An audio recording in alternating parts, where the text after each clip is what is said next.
Hello guys, welcome back to my channel and enjoy this fanfic part 2. Naruto sat alone in his tent, his hand clenched around one of the few pictures of Tsunade that he had. After returning to camp, Naruto had decided to take a nap, only to wake up to chaos. Tobi had gone on a rampage after he found out that Naruto got away and the Geto Mazo was destroyed, or mostly destroyed anyway. From the scattered reports they had gotten from the survivors who had made it back, they had almost released the Biju and destroyed the containment seals in the Geto Mosh. Oh, they were going to finally make it crumble, but Tobi had appeared before them. Without saying a word, he had managed to decimate their forces that had remained behind to complete the destruction. They lost the majority of their forces, but the biggest loss was that of Tsunade, the Hokage. No one who survived and made it back could really say what happened. 1 second they were fighting, and the next second the Hokage had been thrown back against one of the walls of the nearby cavern. She never rose after that. The wreckage had attempted to check on her, but Tobi had teleported right in front of the wreckage and did the same thing. Went flying into the wall as well, but he proved to be more resilient than the Hokage as he remained conscious, if barely moving. Tobi moved to finish the man off, but as if on cue the Geto Mazo began to groan and fall apart, distracting the immortal. He quickly lost interest in the two cages, and instead focused his efforts on keeping the statue together. The remaining forces that were still alive managed to recover the wounded while Tobi was distracted, including the wreckage and Hokage.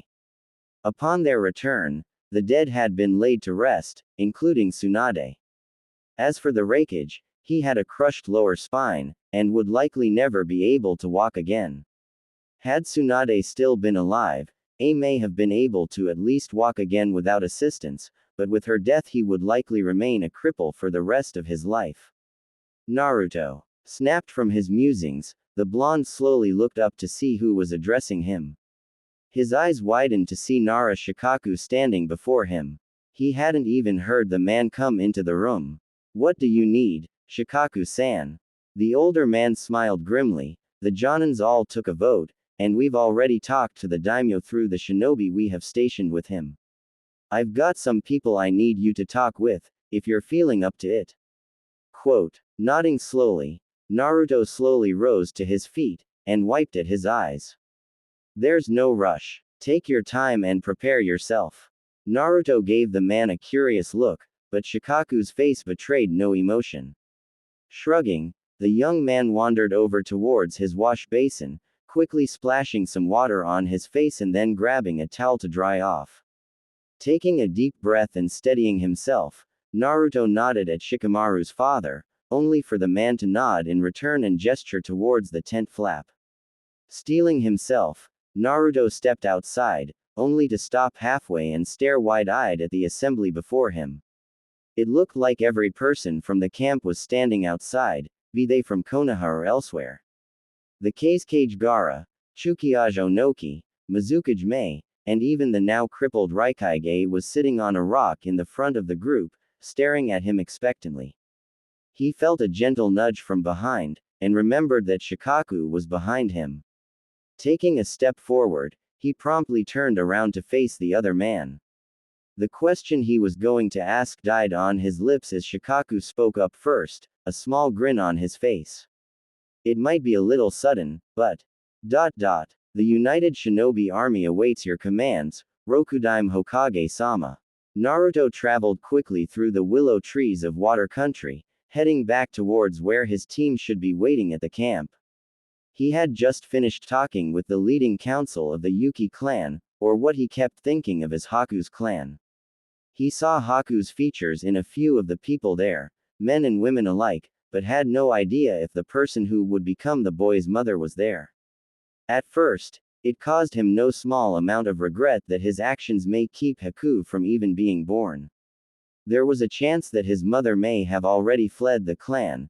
They themselves had claimed that some people had already left to try to hide what they were, to escape the fighting.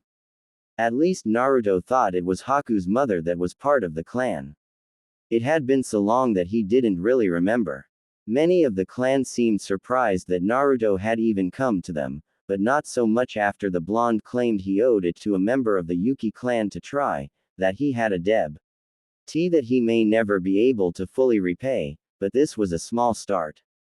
Haku was the one who made him as strong as he was, after all. The blonde began to slow down as he felt more presences than he should have at his camp. That didn't bode well. Immediately making a clone, he had it stop and concentrate to prepare Sage Mode as he continued onwards. Hopefully it wouldn't be needed, but it was better to be safe than sorry. Using the purified Kyuubi's chakra would be a last resort, of course, mostly because he didn't know how long it would last, nor how quickly the chakra would regenerate without the Kyuubi's actual consciousness being in him. As he watched the clone sit down and begin to meditate, he pumped up his own chakra, letting it shine like a beacon so his team would know that he was coming. Minato's keen eyes noticed as both Mikoto and one of the mist shinobi in front of them suddenly went rigid. Kakashi must have felt something too, since he had turned his head slightly to look over his shoulder, behind them all. Focusing his own senses in the direction Kakashi was looking, it took him a moment longer to feel what they felt.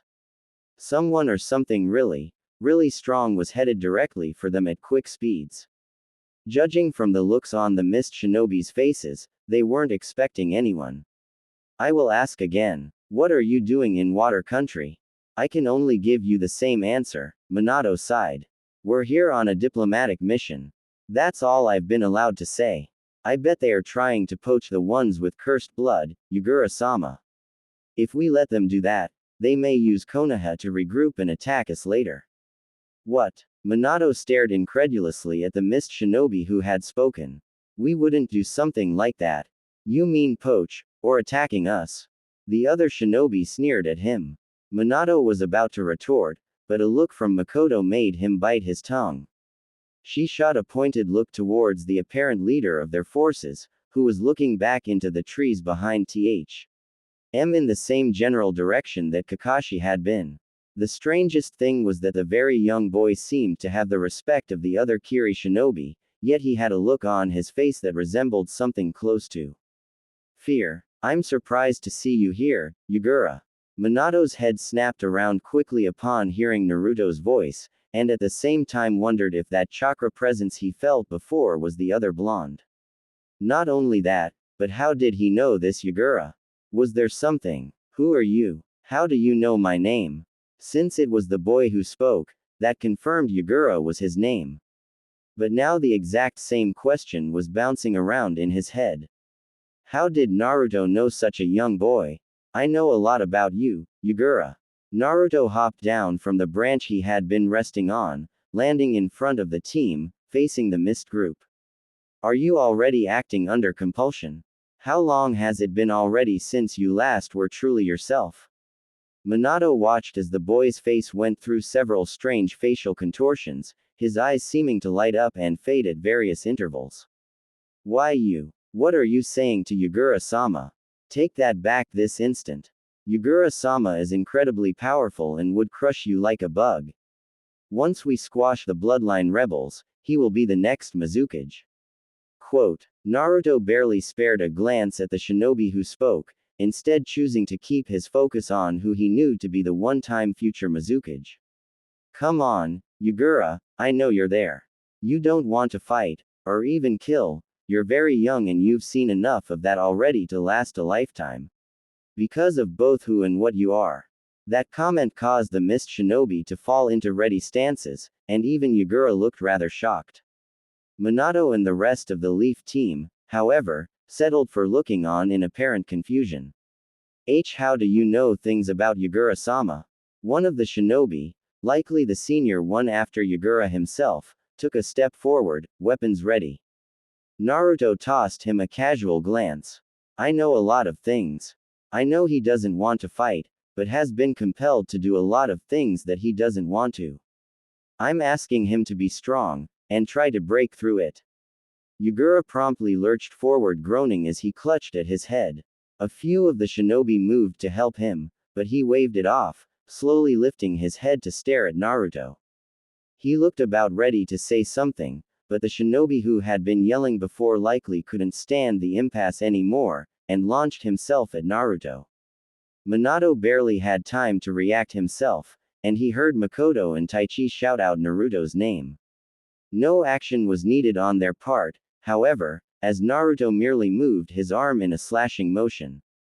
The mist shinobi appeared to trip and fall over nothing, then began screaming as his leg fell off just below his knee. Two of the shinobi nearest him moved to staunch the blood flow, while the others were looking unsure about it being a good idea to attack Naruto like their comrade. If you get him to a healer soon, he can probably have his lower leg reattached and still use it. It's a clean cut. I'm not here to fight you or your shinobi, Yugura. The young boy appeared conflicted for several seconds before his eyes cleared and he began barking out orders.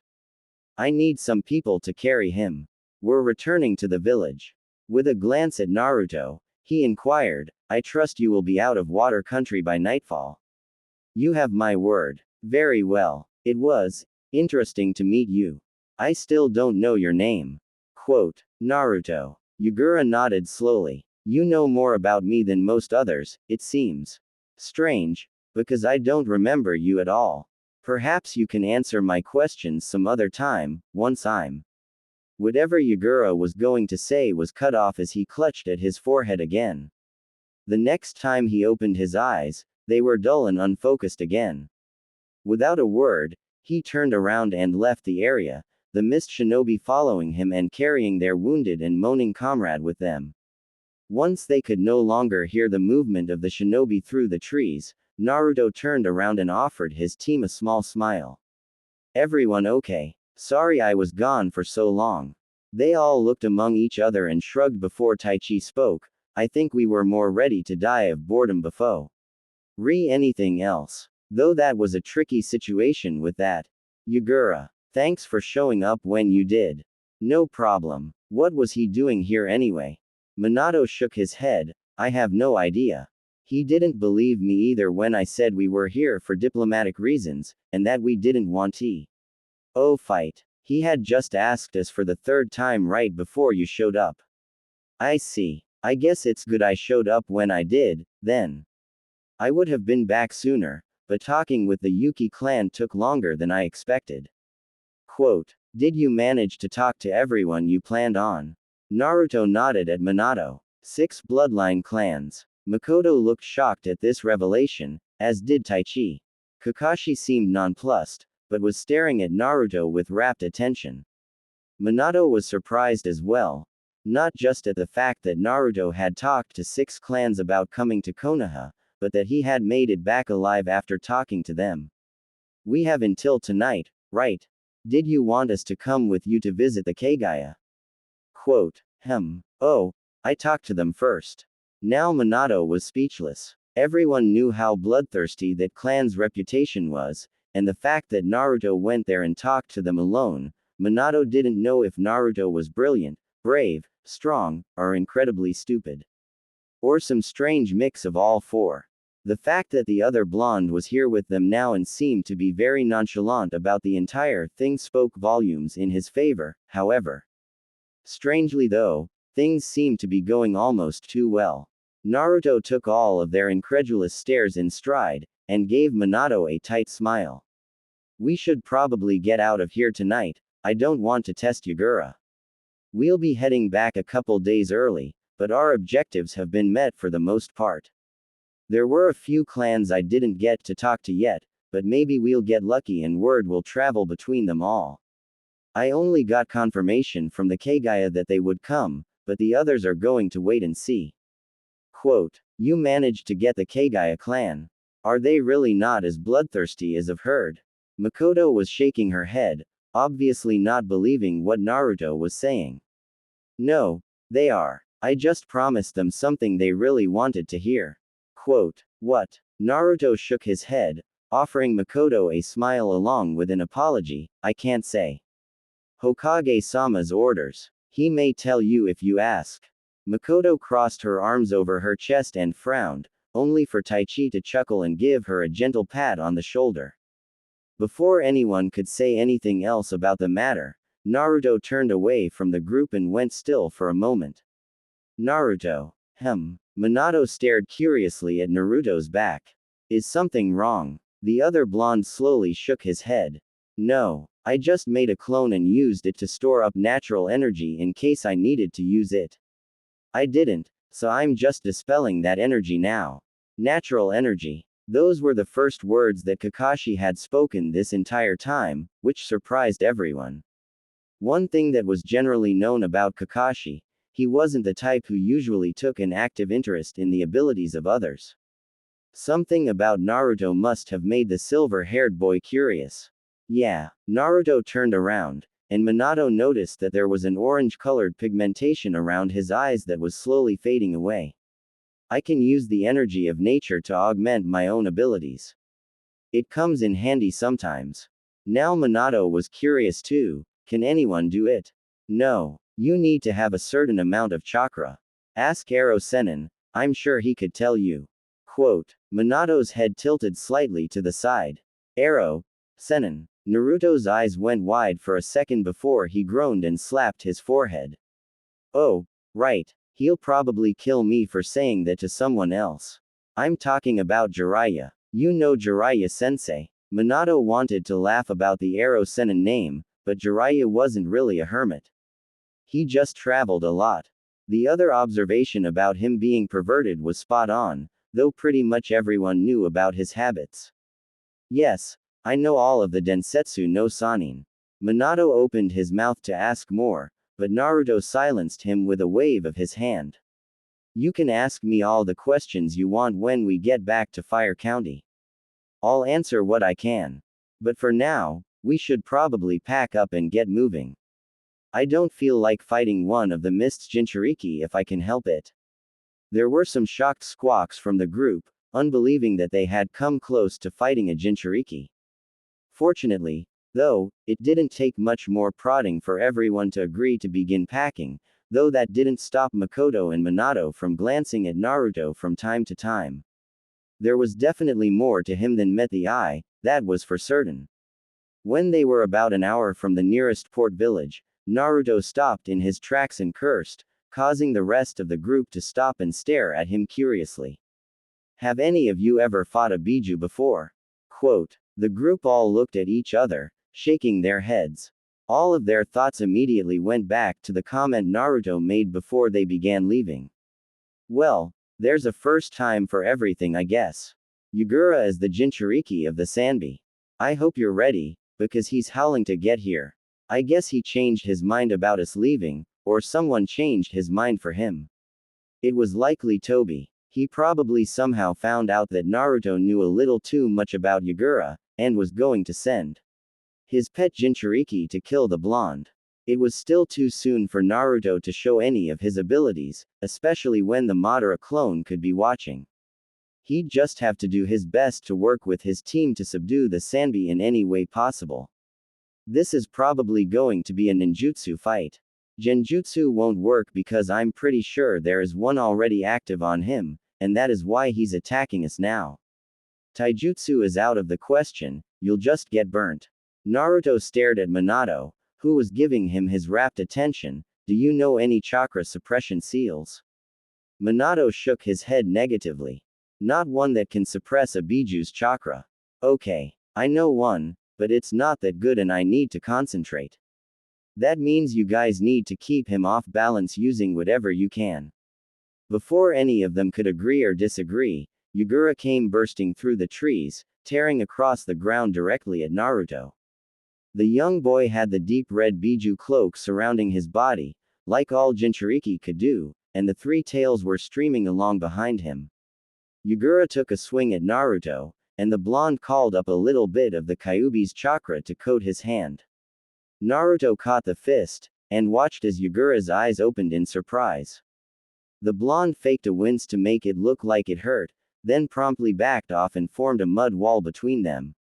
As a shadow fell over Naruto, he looked up to see that Taichi had expanded as was typical of an Akamichi, and brought his fist down hard on the ground. It was on the other side of the wall so Naruto couldn't see what, if anything had happened to Yugura. he seriously doubted Taichi would even give Yagura a scratch, but all he needed was a distraction. He got that distraction too, as he noticed Mikoto start up one of the renowned Uchiha techniques, the Phoenix Flower. A multitude of small, bird-shaped fiery projectiles were launched toward Yagura. As he mentally prepared himself to create the seal, he absently noticed his father was moving around near Mikoto too, starting up a technique of his own, but he didn't bother watching to see what it was. Taichi pulled back his hand right before there were several loud noises from the techniques impacting, but still held his hand with a wince. Biju chakra was not nice to exposed skin. He heard Kakashi's voice as the young teen prepped an attack as well, but tried to ignore it as he pulled out a blank sheet of chakra paper that he kept with himself for drawing seals. Naruto bit his finger, using his own blood as the ink, charging the symbols with his chakra as he drew.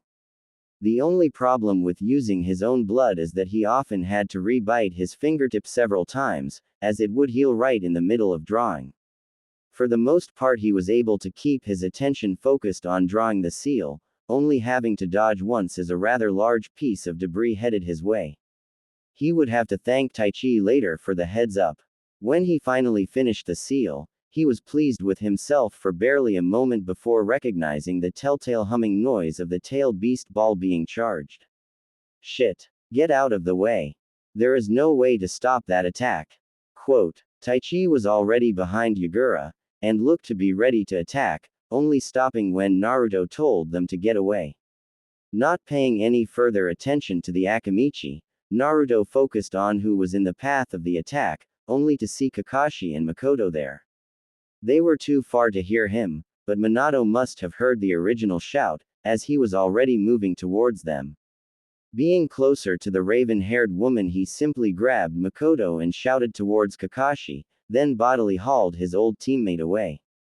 That just left Kakashi, who was already turning to leave the blast area, but Naruto knew the area of effect for the menacing ball. The silver-haired kid wouldn't make it out of the blast radius in time. He didn't even know if Minato would make it in time either, but as he couldn't split his attention to watch, he could only hope so. Knowing what was needed to get Kakashi out of the way in time, Naruto felt for the Kyuubi's chakra still within him and pulled upon it, filtering it through his own will courtesy of the seal that was still present. His body lit up with a bright flash of yellow, and he immediately shot off faster than any watching eye could follow, becoming nothing more than a yellow blur. He was upon Kakashi in a second, scooping the young boy up in his arms and moving away in another, slightly slower flash. Naruto immediately dropped the technique as soon as they settled down behind a tree. Kakashi was staring at him in shock, only to let out a yelp as the little bit of forest near them suddenly erupted. The blonde braced himself and shielded Kakashi as best he could from all of the debris that the blah Saint kicked up, pummeling his back and arms as he hovered over the other shinobi. When it all ended, he let out a grunt as he started climbing to his feet. Kakashi looked to still be in shock from what had just happened, so he grabbed the boy's shoulders and shook him slightly to try and gain his attention. He did focus on the blonde, if barely. I need to go place the seal on Yagura. I'll either be right back or send one of the others after you. Do you understand? Kakashi nodded his head somewhat absently. Naruto just hoped he was coherent enough to understand him. Not wasting any more time, the blonde moved swiftly through what remained of the nearby trees, maneuvering around them so that he could hopefully come up behind Yagura. The Jinchuriki was still sending out a ton of chakra, so it was impossible not to know his location. Once he got close enough, he spotted Yagura in what Killer Bee had called version 2, in which the Biju's chakra became closer to a second skin and not just a cloak. Yagura was currently sitting in the middle of the clearing, as if inspecting his handiwork, and looking around absently while growling. Realizing it was now or never, Naruto shot out from the nearest tree, running up behind the Jinchuriki. It didn't notice his footsteps until he was almost upon him, and tried to bring its tails around to swipe at him. Naruto managed to dodge the first two, but the third one clipped his leg and nearly sent him tumbling. The pain was immense, but it wasn't anything he wasn't already used to. Clearing his mind and trying to focus, Yagura roared right in his face, pulling his arm back to likely take a swipe at him, which helped to wake him up a bit more. His body felt like it was on autopilot, and he quickly sprung forward with his good leg, then reached up with his hand just fast enough to slap the seal he had made onto Yagura's forehead. The effects were nearly instantaneous. The Jinchuriki began to groan as his arm dropped back to his side, and then the chakra gradually began to recede. In moments the vile chakra had completely disappeared, and a very much aware Yagura was left sitting there, wide-eyed and panting. What did you do to me? My mind, it's clear again. Naruto grunted, pulling a length of gauze out of one of his pouches and lifted up his pant leg, wincing at what he saw. The tail that hit him pierced him clean through, leaving a clean hole through his calf that was easily several centimeters in diameter. He could literally see the muscles and skin in his leg slowly knitting itself back together, both thanks to his heritage and the Kyuubi's chakra. He wrapped the gauze around his calf as he responded, I know a thing or three about seals. I placed one on you that suppressed your biju. Apparently your biju controls you, and someone else is controlling your biju. I see. I feel tired. Because the biju's chakra is being suppressed in your system, when it normally travels through it freely. The closest example is that it's a mild form of chakra exhaustion. The seal's power will drain eventually, and you will return to normal. Yagura nodded, his eyes obviously drooping as he tried to stay awake. Thank you, even if this moment is fleeting. You're welcome. Do what you can to fight the impulses. I have a feeling that if you don't, I'll probably never see you again. Not alive, at least. How do you know so? Naruto knew what he was going to ask, but apparently the young boy could not keep himself awake any longer, and promptly fell over on his back, snoring. It was right at that moment that his team came running over. Naruto. He looked to his side, to see Kakashi and Taichi running up to him, while Minato was moving at a slower pace, holding Mikoto's arm and trying to keep her steady. The two of them looked a little worse for wear, so they might not have made it completely out of the blast radius in time. Hey guys. Is everyone okay? They all murmured their affirmatives, even Kakashi. Most of them were staring at his gauze-wrapped leg, as if wondering just how bad that wound was. Are you going to be able to travel? I saw that tail punch a hole in your leg. Minato winced as he nodded his head towards Naruto's leg, but the other blonde shrugged it off. I'll be good to go in about an hour or so. Uzumaki have slightly advanced healing factors, as you may know. Quote. Minato's eyebrows raised up. Really? I didn't know it was a clan trait, I just thought it was something random for Kushina. Naruto gave the other man a, do you really think that? Look. To which Minato pressed his lips into a straight line and shook his head. Hopefully the other blonde knew a thing or two about Kyuubi being quite the boost to the natural Uzumaki toughness. Heck. Hopefully he just knew about the Kyuubi in general, by now. Judging by Naruto's comment and Minato's response, he probably did. With a grunt, Naruto pushed himself to his feet. We should get moving as fast as we can. We'll leave Yagura here, he'll wake up in 15 minutes or so. I don't know what state of mind he'll be in either, but I'd rather not be around to find out.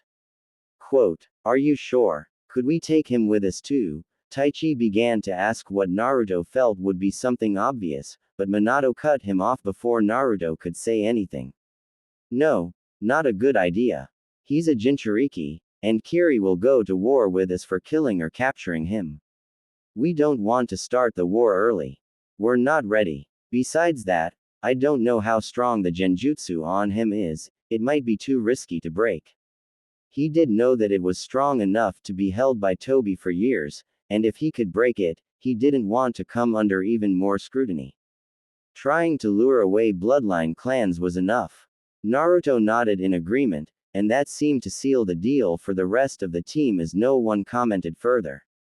Taichi and Kakashi both moved over to Naruto, each one moving one of the blonde's arms across their shoulders. The weight distribution was slightly awkward since the Akamichi was taller than he was, while Kakashi was a bit shorter, though he appreciated the gesture all the same. It wasn't really necessary, but he didn't want to turn away what was likely a symbol of trust and goodwill from his team. Now, he just had to think about how to explain his abilities to them and to the Hokage when he reported in. Hopefully Kakashi was the only one who saw his golden form, otherwise he'd probably be answering a lot more questions than he felt like. Maybe he'd get lucky and convince the kid that he was hallucinating because of the Biju's chakra. Yeah, right, you're kinda cute in a pathetic sort of way when you concentrate on those maps. Quote, Naruto looked up, only to see Kuretsuchi looking across the table at him. She had taken to some light flirting with him as of late, which was more amusing than anything else. If someone told his father or the now deceased Chuchikage that their son and granddaughter, respectively, would begin flirting with each other, both men would probably laugh and then declare whoever told them to be insane. She was perhaps a year or two older than him, but he had never bothered to ask. These days no one really cared about age anyway. People sure had changed plenty though, and both he and Kuretsuchi were two of those who had. It went without saying that he was certainly less cheery and more down to earth, no longer the bastion of sunshine that he once was. Watching your close friends be lost to fighting or to the Red Moon Genjutsu day after day took its toll, and had been for nearly 2 years since the Fourth Great Shinobi War began. It had been over a year since he had lost two of the people closest to him, Tsunade and Sakura. The only other person alive that he was even somewhat close to on a personal level was Kakashi, but the times they actually got to sit down and talk were few and far between. He didn't really know Kuretsuchi well until 5 or 6 months ago, when he stumbled across her when she was crying over the death of her father, a skilled man who had been one of their generals.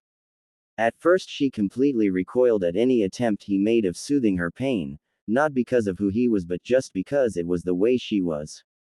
She hated showing weakness. Of course he hung around until she was feeling better anyway, just out of principle, and pretty much let himself become a punching bag of sorts so that she could vent her frustrations. He didn't know she appreciated it until a week later, when she returned from one of her assignments and brought him lunch completely out of the blue. They gradually started seeing each other more and more, though he didn't know if it was a conscious effort on either of their parts or if it just sort of happened. He wasn't sure who started the flirting between them, but he figured it was probably her since she was definitely a lot more outgoing than he was. Somewhere along the line she had convinced him to get one of his ears pierced, to accentuate the bad boy look he had going on sometimes. Which she really seemed to like for some reason. Naruto had no idea how exactly he looked like a bad boy, other than perhaps a bad case of bedhead and a persistent 5 o'clock shadow. He had no idea why Ichi went along with her crazy idea either, but did it anyway because there wasn't really a reason not to. Along the same vein, he had made an offhanded comment at some point that he had a thing for longer hair. That was probably about 2 months ago, and she hadn't cut her hair since. When they first met she kept it quite short, and now it was reaching down to just a little above her should-rs, kept in a short ponytail. He had to admit to himself that it definitely looked good. When he asked her about it the first time, she just winked at him and didn't explain, though her action was enough of an explanation. Looking up from the maps, he shot her a small grin, cute enough that you like what you see, then. That seemed to set off some sort of spark, as her eyes lit up, definitely. In fact, once I get back from this latest job Darui wants me to do, I'm thinking I'd show you just how much. Quote, Naruto found himself chuckling instead of blushing. Normally something like this would have made him stutter and blush red like a tomato, but having been flirting and joking with her for a little while now, it felt natural. This wasn't the first time she had tossed some innuendo his way, but it would be the first time he planned on actually responding to it. Sure, if you behave, maybe I'll let you examine what's underneath the uniform. Quote, she actually blushed a little, then licked her lips and gave him a mocking salute. Is that an order, Uzumaki-sama? Do you want me to make it one? She nodded slowly as her hand dropped to her hip. I'll hurry back, I promise. Naruto rose to his feet, walking around the table towards her. Her eyes went wide for a moment before they narrowed and she grinned as he walked up in front of her. Without saying another word, he cupped her chin in his hands and kissed her gently on the lips, letting them linger for a moment. When he pulled away, her face moved forward slightly, as if she didn't want him to stop. However, his hand was still on her chin and kept her from moving her lips back onto his. Kuretsuchi. Her question came out as more of a sensual hum rather than a coherent word, as she looked up at him with half-lidded eyes. Be safe. Don't get distracted thinking about this, or me. Do what you have to do and come back. That snapped her from her slight daze, and she tossed him a Cheshire grin before turning around and walking for the tent exit, obviously swaying her hips. Who do you think I am? I can handle it. I'll be back in no time at all. Naruto let out a sigh and a short laugh as she moved through the tent flap, leaving him alone once again. Shaking his head, he grinned as he looked over the maps and the recent scouting reports. He never thought he'd get together with Kuretsuchi of all people. She'd lasted this long, and he knew she was strong enough to be there with him until the end. It was strange how the war had made them odd bedfellows. He never thought he'd be interested in anyone again after losing Sakura so suddenly last year. Unfortunately, he didn't know then that he would never see Kuretsuchi again.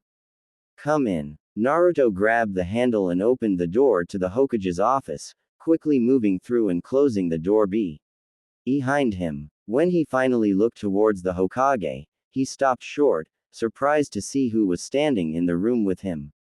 Jiraiya, Orochimaru, and Tsunade were all standing at attention, though giving him rather impassive looks. After a few seconds of staring between them, Naruto managed to find his voice. Sorry, I just got back and, never mind, I can always report in later, Hokage-sama. The Sandaime waved him off. Nonsense. I'm most curious to hear about your mission. I think my students would also be more likely to believe what I'm trying to explain to them if they heard about your capabilities directly from you. Naruto nodded and moved forward, consciously trying to avoid getting too close to the snake summoner. He had no idea if the man noticed, and didn't care either. The less he had to deal with the man now, the better. While Orochimaru wasn't the same man he was in the future, yet, he didn't know how far the man had already fallen. The few labs they had found so far could only attest that he ran experiments, but so far none of them were on people. I'd like to say the mission was a complete success. We had a little run-in with the Mist's Jinchuriki, however, so I'm not so sure if anything will come from that. Quote. Sarutobi's eyes narrowed, and all of the Sannin tensed.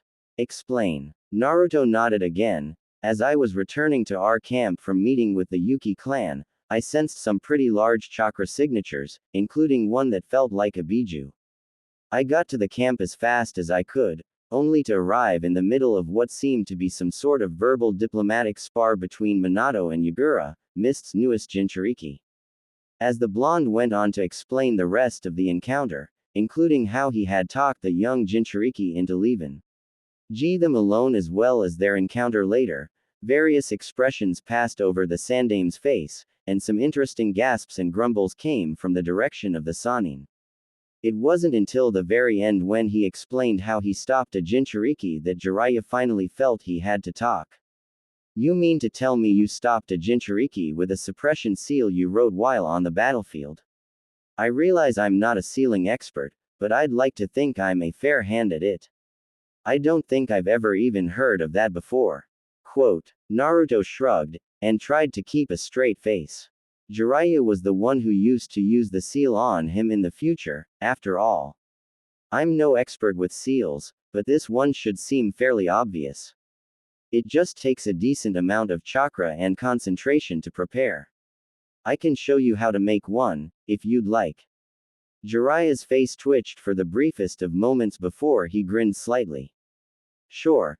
Thanks. What about you, Orochimaru? This sort of thing sounds right up your alley.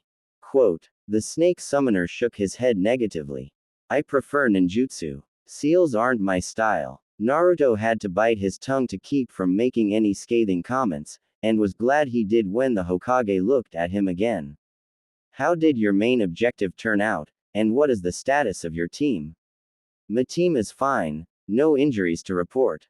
My left calf was speared by one of the Sanbi Jinchuriki's tails, but I have no trouble walking anymore, so I'm pretty sure it's healed by. What? Naruto stopped speaking, cut off suddenly by Tsunade, who was simply staring at him incredulously. You were speared by a Biju's chakra and you aren't suffering from chakra poisoning. How? Naruto opened his mouth and closed it a few times, wondering how much to say. So he settled for, I'm sturdy. That didn't go over very well, as Tsunade literally threw him into a nearby chair and proceeded to unwrap the bloody bandage around his calf. He thought he heard a chuckle from Jiraiya, but it was quickly overshadowed by the gasp from Tsunade. How? I don't even see a scar. Her hand was glowing a light green as she inspected his calf. I'm an Uzumaki. Longevity and enhanced healing is our blood limit of sorts, you know. Tsunade looked at him sharply, and then at the Hokage, who slowly nodded. Even if you are an Uzumaki, the only one I know of who heals that fast is a result of special circumstances. I don't see how it's possible for you to not be affected by the chakra at all. Naruto couldn't do anything more than look innocent and shrug again. I don't know. It's been like this for as long as I can remember. Of course he knew why his abilities in that area were enhanced, still having Biju chakra in him now made him relatively immune. He was honestly surprised Tsunade didn't pick up on it, but then she was probably only doing a surface scan of his chakra and not the kind of stuff they did in the hospital. He considered sharing the secret for a moment before citing against it. The blonde was still being very careful about what he said in front of anyone else other than the Hokage, for now. Tsunade seemed to take his comments at face value at least, though she didn't look too happy about it. She gave him a critical eye as she rose to her feet, offering him a hand to help him stand as well. He took a moment to really look at her now, and noticed that she was older looking than he remembered, but her grip was just as strong. She apparently hadn't taken to permanently rejuvenating herself yet, as there were small lines on her face around her lips, and crow's feet in the corners of her eyes. Unlike the youth she tried to emulate in his time, right now she radiated a sort of mature beauty that he could easily appreciate. Other than that, she looked mostly the same from what he remembered. It took all his willpower not to engulf her in a hug, but a quick mental check reminded him that she likely wouldn't appreciate it right now. He thought he was looking discreetly, but he forgot who he was dealing with. He saw her eyes narrow, and he quickly murmured his thanks and looked away, back towards the Hokage. If she was going to say anything, she decided not to, and moved back over to her teammates. Sensei, if you don't need us any longer, I have some research to do, and I'm certain that Tsunade would like to visit Shizune. Not to mention that I would bet Jiraiya-kun has some research to do. Naruto was honestly surprised by the tone of voice Orochimaru used. He actually sounded amused when he mentioned Jiraiya's research. Was this what a normal Orochimaru was like before he went crazy? Very well. I need to finish up with Naruto too, and then get back to my own work. Dismissed. His three students all nodded, and then Jiraiya and Orochimaru offered him nods as well before they turned and walked for the door. Tsunade simply stared at him for a moment before her lips formed a tight smile and she shook her head, following her teammates. Once the door closed behind them, Naruto once again turned to face the Hokage, and continued with his report. I only got confirmation from the Kaguya clan that they would come join, and I promised them that Ba-chan would take a look at their blood to see if she could find out what the disease was that was killing them. Hiruzen leaned back in his seat. The Kaguya. So they went for it. Interesting. I've heard that they are a rather bloodthirsty clan, however. That's only partially true. I had to fight one of their members because they didn't believe me at first, but after they were willing to listen, we discussed things normally. I think whatever the disease in their blood is also makes them act somewhat irrationally, if only because they're frustrated with their looming death. Sarutobi rubbed at the stubble on his chin. Very well. But you will be the one to inform Tsunade about what needs to be done. When will they be here? Soon. Likely within the month. Alright. What about any other clans? I didn't get any promises out of them, other than that they'd think about it. Once word gets out about where the Kagaya have gone though, some others may follow. The civil war there is still in its infancy and many of the bloodline clans have fled from the village itself to their old clan grounds, so the non-bloodline faction will have a hard time keeping them all in Water Sea. Ountry should they try to leave. Hiruzen nodded slowly, propping his elbows on his desk and pressing his fingertips together. I guess I'll have to prepare some of our empty districts for any new arrivals. If we get a lot, we may need to modify the walls. Quote, Naruto's eyes went wide, he had never even considered the space issue. They may start needing to build homes outside the walls. His thoughts were quickly interrupted by a chuckle from the Hokage. Well, at least things will be getting interesting. It seems. Other than the skirmishes we've been watching, things have been fairly slow as of late. Normally I wouldn't care, but it seems the paperwork load has been increasing too. It was Naruto's turn to grin and chuckle, but Sarutobi just smiled and shook his head.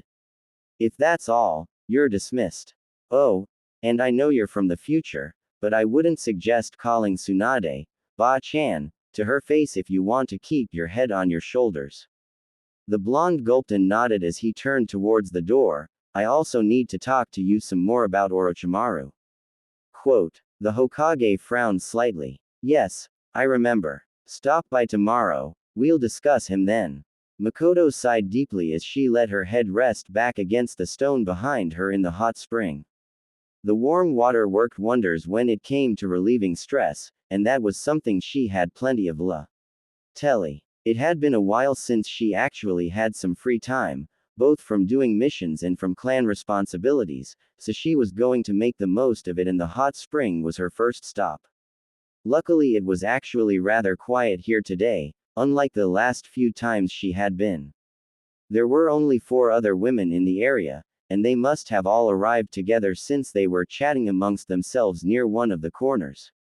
She had her back to the stone she was leaning against, which was near the outside wall just in case Sensei was in town. She had never been a victim, but she had heard the stories. There was another small splash near the entrance, and Mikoto looked over to see Kushina finally enter the area. She had dragged the younger woman along with her, first and foremost because she was her best friend, but also because she just knew the redhead likely had tons of questions about their mission. Minato had been busy since they got back yesterday trying to work on some kind of technique that he had been testing little by little over the past year or so. Apparently during their mission he came across something that he believed would further help him with the technique. She honestly had no idea what it was he was working on. Kushina may have a better idea, but even she often just shook her head and shrugged whenever she was asked.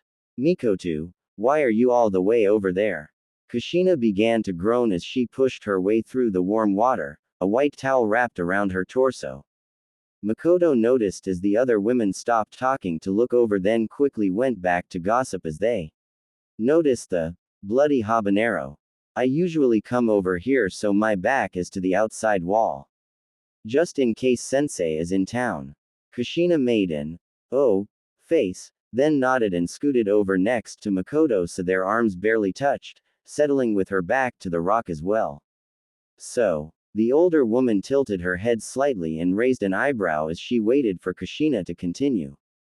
When she didn't, she continued the question, so, what? The redhead giggled, then looked at her friend with a grin. You already know what I want to know. How was the mission? I can't get anything out of Minato-kun, he's so focused on his new jutsu again. Mikoto slowly shrugged, resting her head back against the large stone once again. For the first few days it was incredibly boring. just sitting in camp doing nothing. On the last day, the Mist's newest Jinchuriki showed up with an escort. He looked like a little kid, but he had so much power. Quote. Kushina gasped, wide-eyed, isn't he one of the faction leaders of the Bloody Mist? He's the one that started the civil war going on there, right? Is he really that young? The raven-haired woman shrugged. I don't know the details, but from what I heard while there that sounds about right. He didn't seem to believe us when we said we were there on a diplomatic mission of sorts, but finally did when Naruto-san arrived and managed to convince him.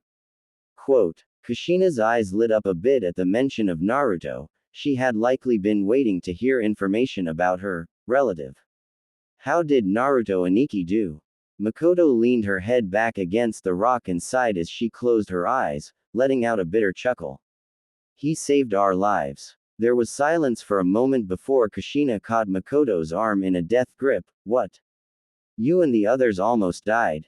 Mikoto winced at the grip on her arm, but tried not to pay it too much mind. The redhead always did tend to be a clingy person when those she cared about were threatened, probably as a result of losing her clan in Uzushio. The Jinchuriki, Yugura, apparently changed his mind and chased us down not too long after we left. Naruto-san asked us to keep him distracted while he drew up a seal. Just as he was about to use the seal he had made, the boy launched a huge attack at us, and I wasn't able to get out of the way in time. At least not without Minato's help. Mikoto let her head hang forward slightly, her loose, damp hair hiding most of the expression on her face. Naruto-san somehow managed to shout a warning in time. I wasn't really paying attention after hearing that as I tried to get away, but when Minato grabbed me, I was at a good angle to see Naruto-san. He was near Kakashi-kun and looked to be glowing, though I was moving too quickly to really notice. However, 1 second I thought he was there, and the next both he and Kakashi-kun were gone. Quote. She let out a sigh as she finished. I didn't think about it too much before now. Minato and I got caught in the edge of the blast from Yugura's attack, and we were more worried about getting home without any further attacks against us. I was probably just seeing things. Kushina had started going pale the moment Mikoto made mention of the Jinchuriki. It wasn't every day they were discussed, let alone encountered or even fought. Mikoto knew about Kushina and the Kyuubi, as did the rest of her team because Kushina told them. There were a few others that she believed knew about the Kyuubi as well, but it wasn't something that anyone really talked about. The large majority of Konoha was likely completely oblivious that the Kyuubi Jinchuriki was even in Konoha. Mikoto continued, anyway, after saving us, he went back to place a seal on Yugura. He got injured when he did it, but the seal worked, and the Biju's chakra went away, leaving only the boy there. Yugura passed out shortly after, and Naruto-san wrapped up his leg before we left. That's it. Naruto Aniki. He fought a Jinchuriki and won. Is he okay? Mikoto nodded, and let out another sigh. He made it back to Konoha with us and wasn't slowed down at all. Naruto had saved them all, and battled and won against another who was both a Jinchuriki and rumored to be the leader of the anti-bloodline faction. Who knew how strong he was? Heck, even if that's as strong as he really was, he could probably beat a lot of people. Even when injured, he didn't complain once when Minato requested they set a grueling pace to return to Konoha. She absently began to wonder who would be stronger, Naruto or her fiancé, Fugaku. Mikoto, do you think I should tell him? Tell what? Kushina gave Mikoto an exasperated look. Tell Naruto Aniki that I'm the Jinchuriki of the Kyuubi. Just in case, she explained. Mikoto stared at her best friend for a second before offering her best friend a rather somber grin. Naruto-san doesn't really strike me as the kind of person who would care if you are or aren't. He seemed to know that Yugura was a Jinchuriki, and at first managed to keep him from attacking us just by talking to him. Besides, if he knew that the Mist had won, maybe the Hokage already told him you are. Quote, maybe you're right. That means, hey, what are you doing, Ero Sennin? A voice that both women recognized was clear enough to make it over the fence, causing both of them to go rigid and look at each other in shock. Aro Senin. I'm not AO, hey.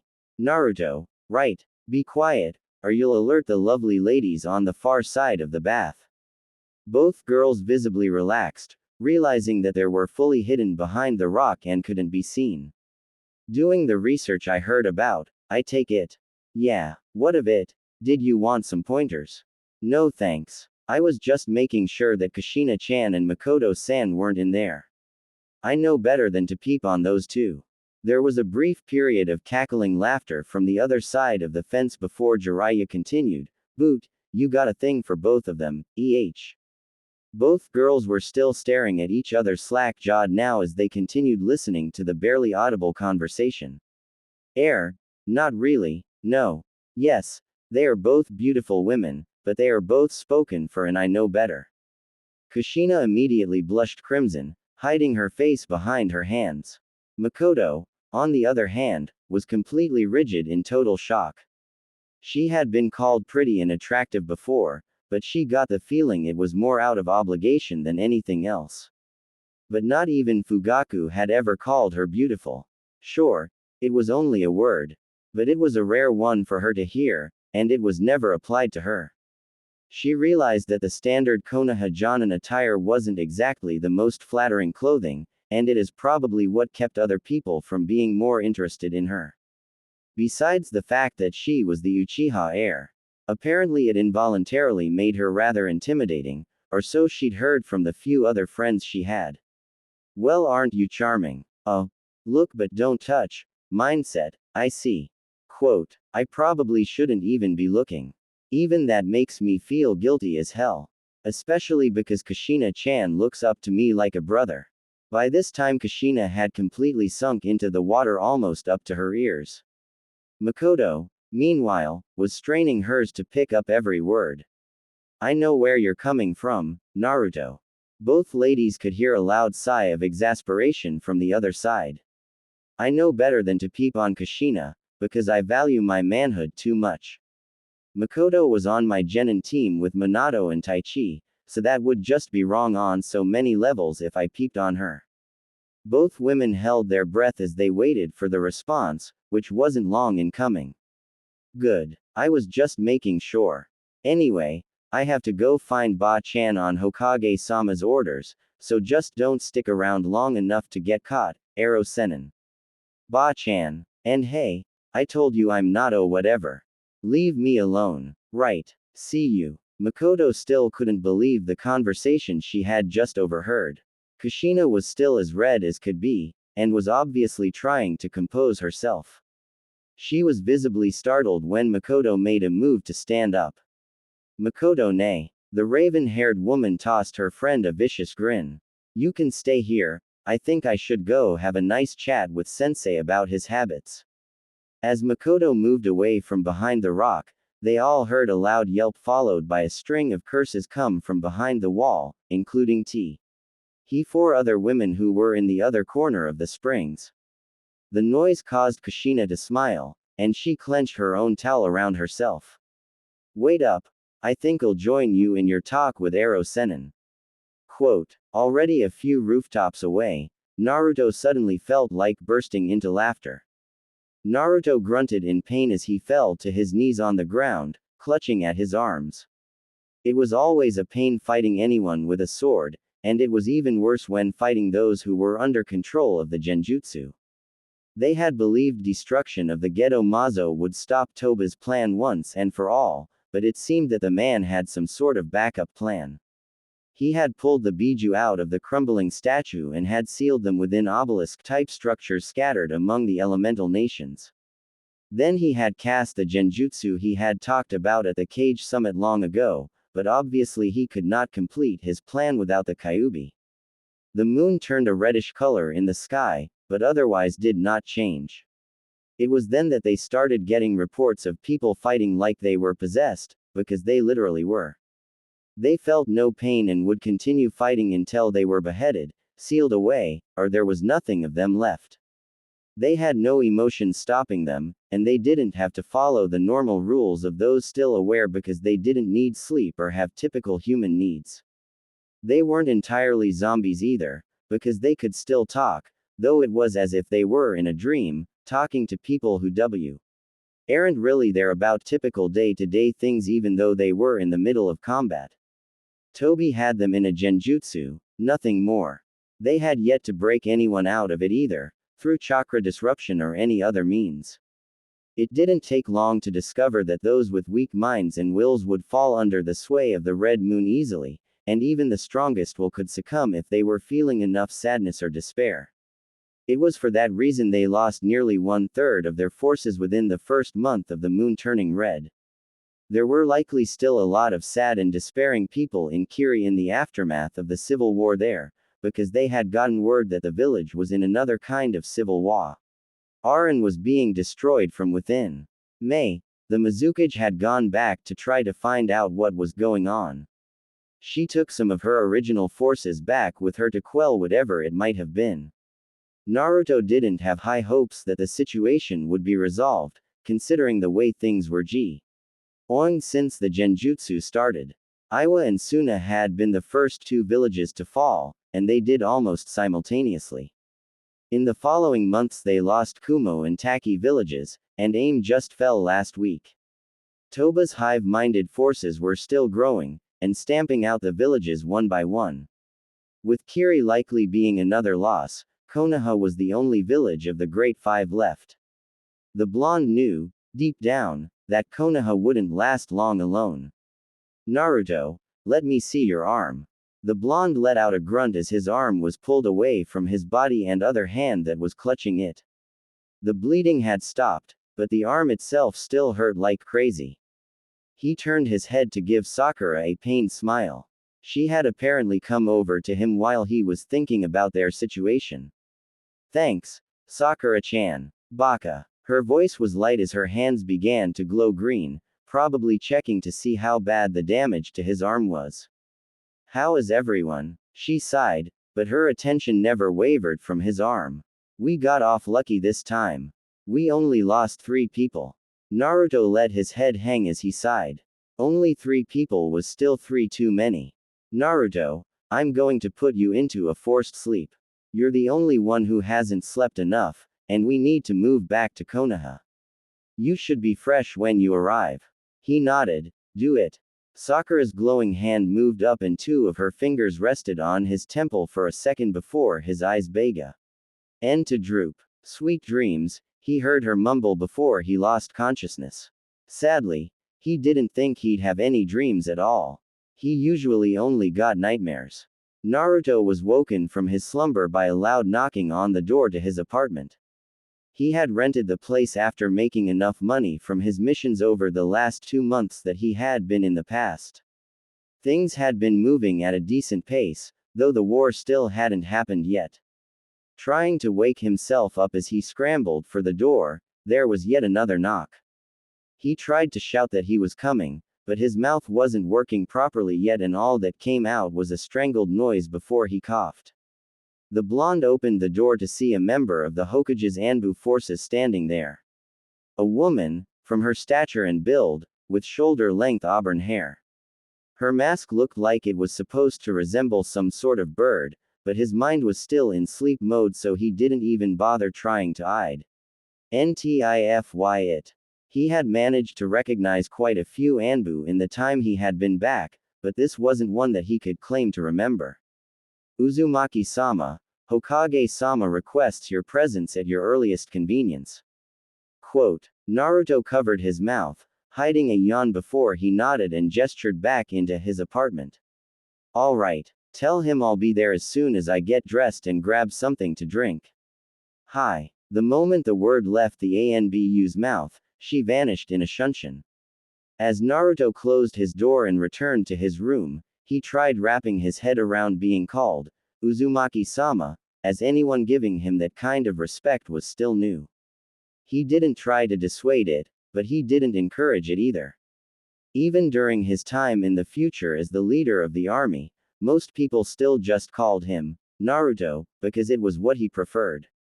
Most people he had fought beside and bled with on the battlefield, or they knew him as he grew up, or they had just simply earned the right. He wasn't one to bother with titles. Here, however, he was a bit of an outsider. Even after 2 months, there were some who were skeptical of his claims of working exclusively for Sarutobi, but his new, public, mission record didn't lie. With already 4 successful S-ranked and 16 A-ranked missions under his belt, no one doubted his ability to get the job done. They just weren't comfortable with his random appearance. He didn't blame them, of course. Sarutobi's old teammates didn't trust him one bit either, until the two of them agreed that it would be best if those two knew Naruto was from the future. At first the blonde was skeptical about letting anyone else know, but then he remembered that Shimura Danzo already knew, and if he didn't trust a NY1 in Konoha, Danzo was always high on the list. However, the Danzo in the present had not fully become the Danzo that he heard the warnings about in the future yet. Most of that reason was probably because the man was still the current Anbu commander and route hadn't been formed yet, at least to the best of his knowledge.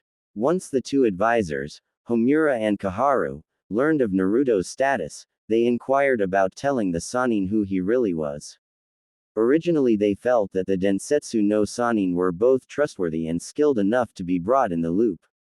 Opinion quickly changed, however, when Naruto told Hiruzen a few more things about Orochimaru. As a result, the Hokage felt it would be best if any explanations were taken care of after they confronted his troublesome student, and not before. Naruto looked into his refrigerator and grabbed some juice, quickly chugging it down as he mentally prepared himself for whatever the Hokage could want. It probably had something to do with the new arrivals in Konoha, as had been the reason for most of his other summons over the last couple weeks.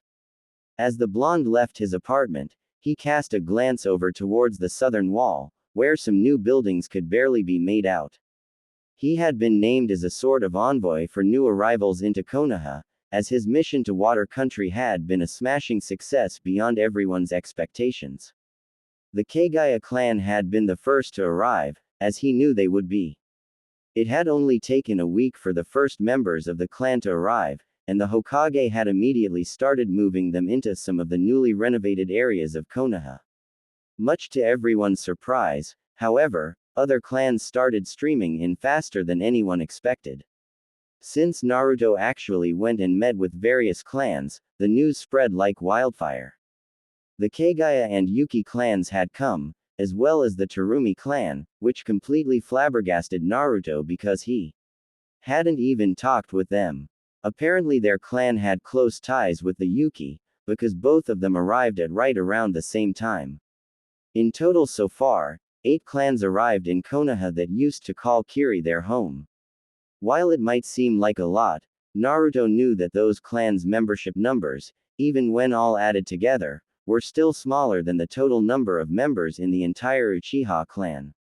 Still, several impressive bloodlines decided to call Konoha home now, and as a result he had achieved nearly worship status with those who knew of his mission.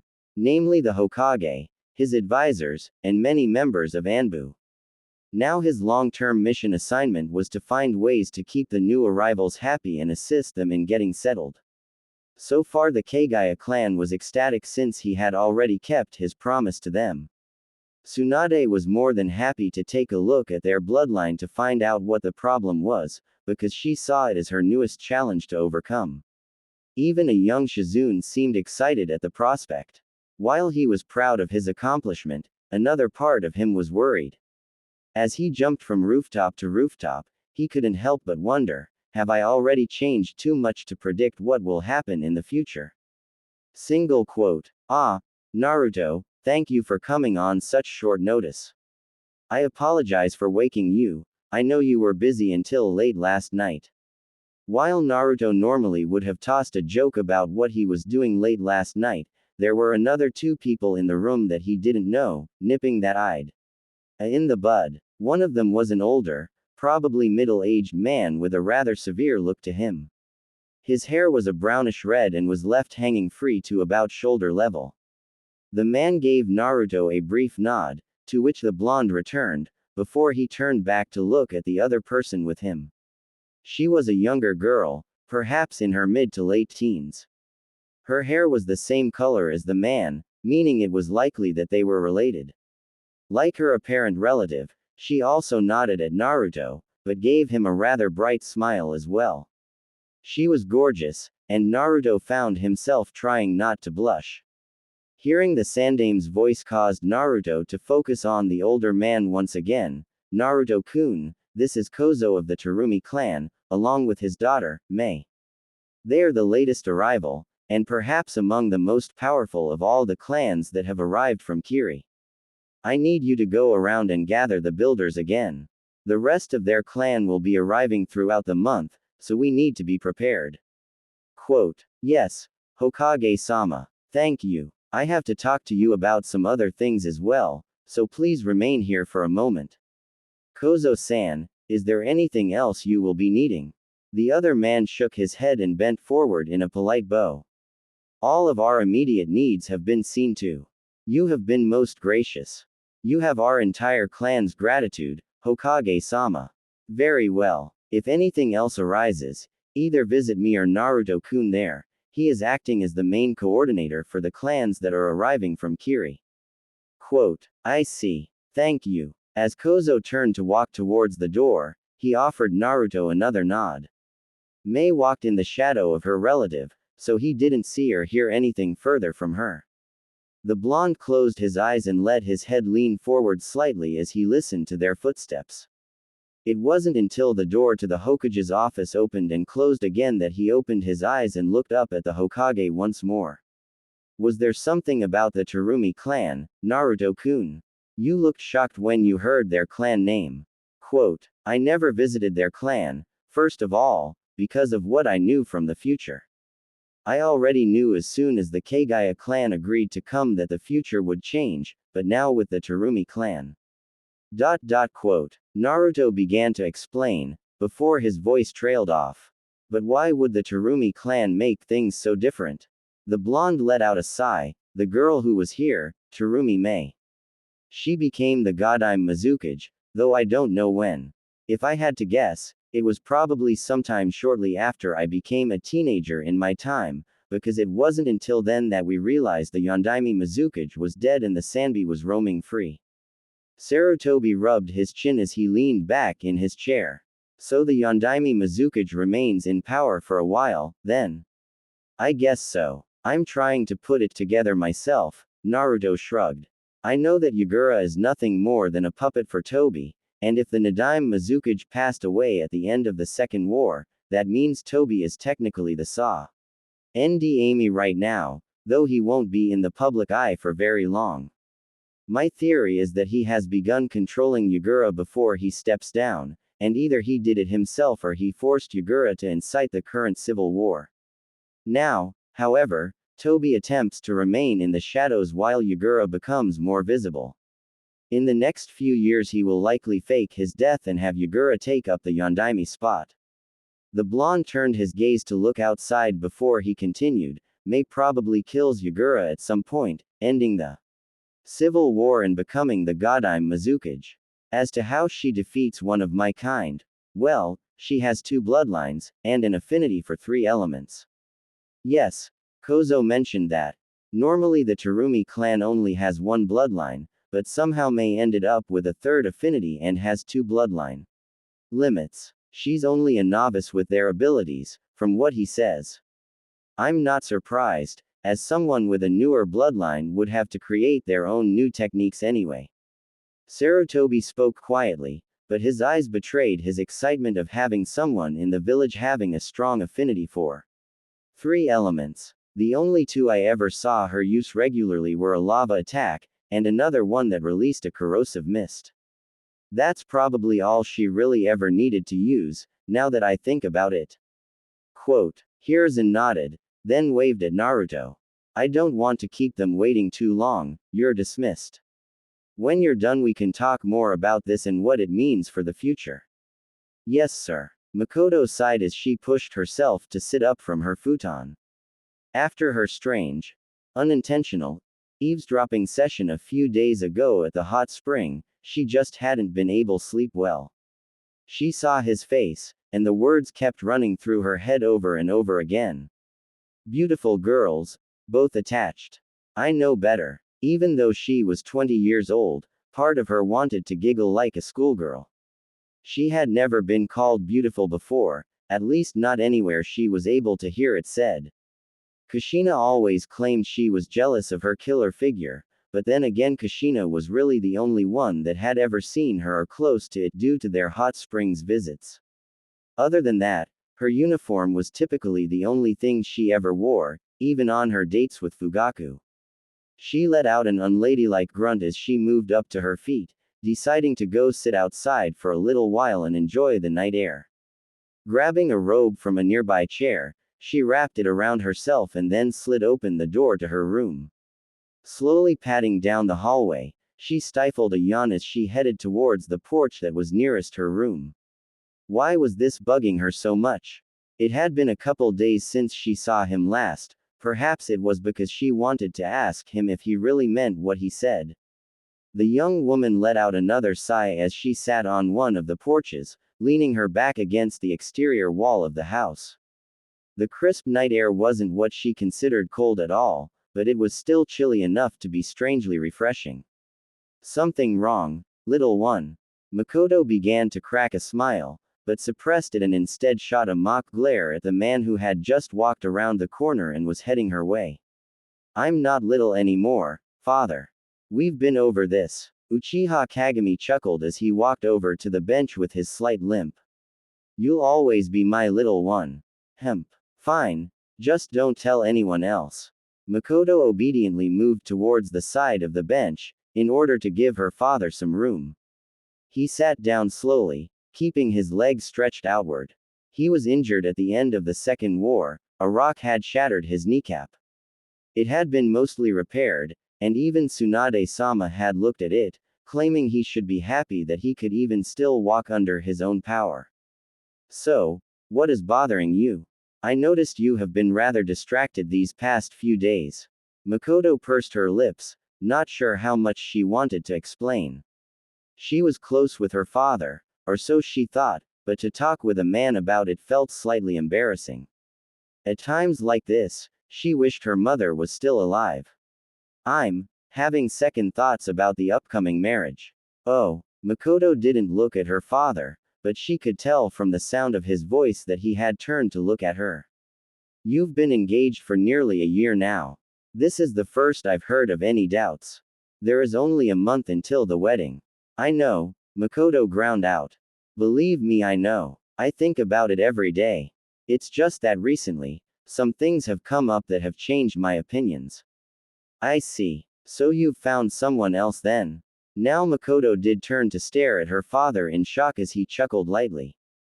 How did I know? Well, you've been talking about a unique young man who appeared out of nowhere a few months ago quite often. I don't even ask about him and usually I'll get a, Kushina said Naruto did this today. Or a, you'll never believe what Naruto can do. When I ask you how your day was. How do you always manage to see right through me? Mikoto muttered. Kagami couldn't help but chuckle again. I would say it's another one of my Sharingan abilities, but we both know that's a lie. The simple answer would be that you're my daughter and I make a point to pay attention to what you say and do. I could go on extolling your virtues, but instead I'll settle with saying I'm proud of you and trust your judgment. If you want to call off the wedding because you want to pursue other ventures, do it. Mikoto's face morphed into shock, but what about the elder council? I thought they were pressuring for you to find me a husband since I was 15. If I called this off. Kagami held up a hand, and Mikoto's mouth snapped shut. The elder council is just that, a council of advisors who are past their prime and have nothing better to do than nag me. They can nag me all they want, but my daughter's happiness comes before theirs. If you don't believe you will be happy with Fugaku, then don't marry him. They will have to be mollified with the fact that you found someone else, and not someone that I chose for you.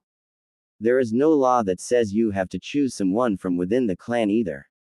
Kagami paused for barely a moment, though it may help if they agreed to take the Uchiha name, considering your position. Quote, Mikoto had to lift her hand to wipe the tears that were forming in the corners of her eyes. Thank you. I'll have to think on this some. Her father chuckled briefly, shaking his head. There is no need to thank me for something that should be automatic, but you're welcome all the same.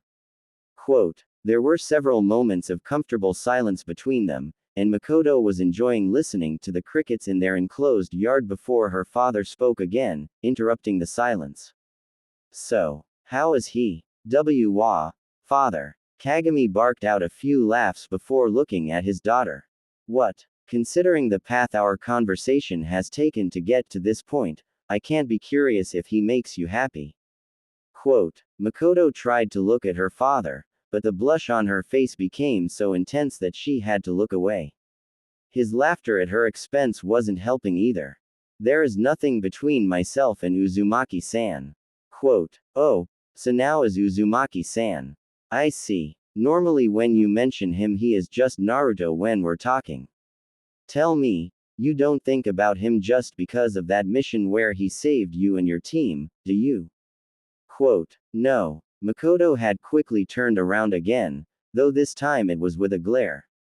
Kagami nodded at her with a passive expression, then turned his own head to look out over the yard.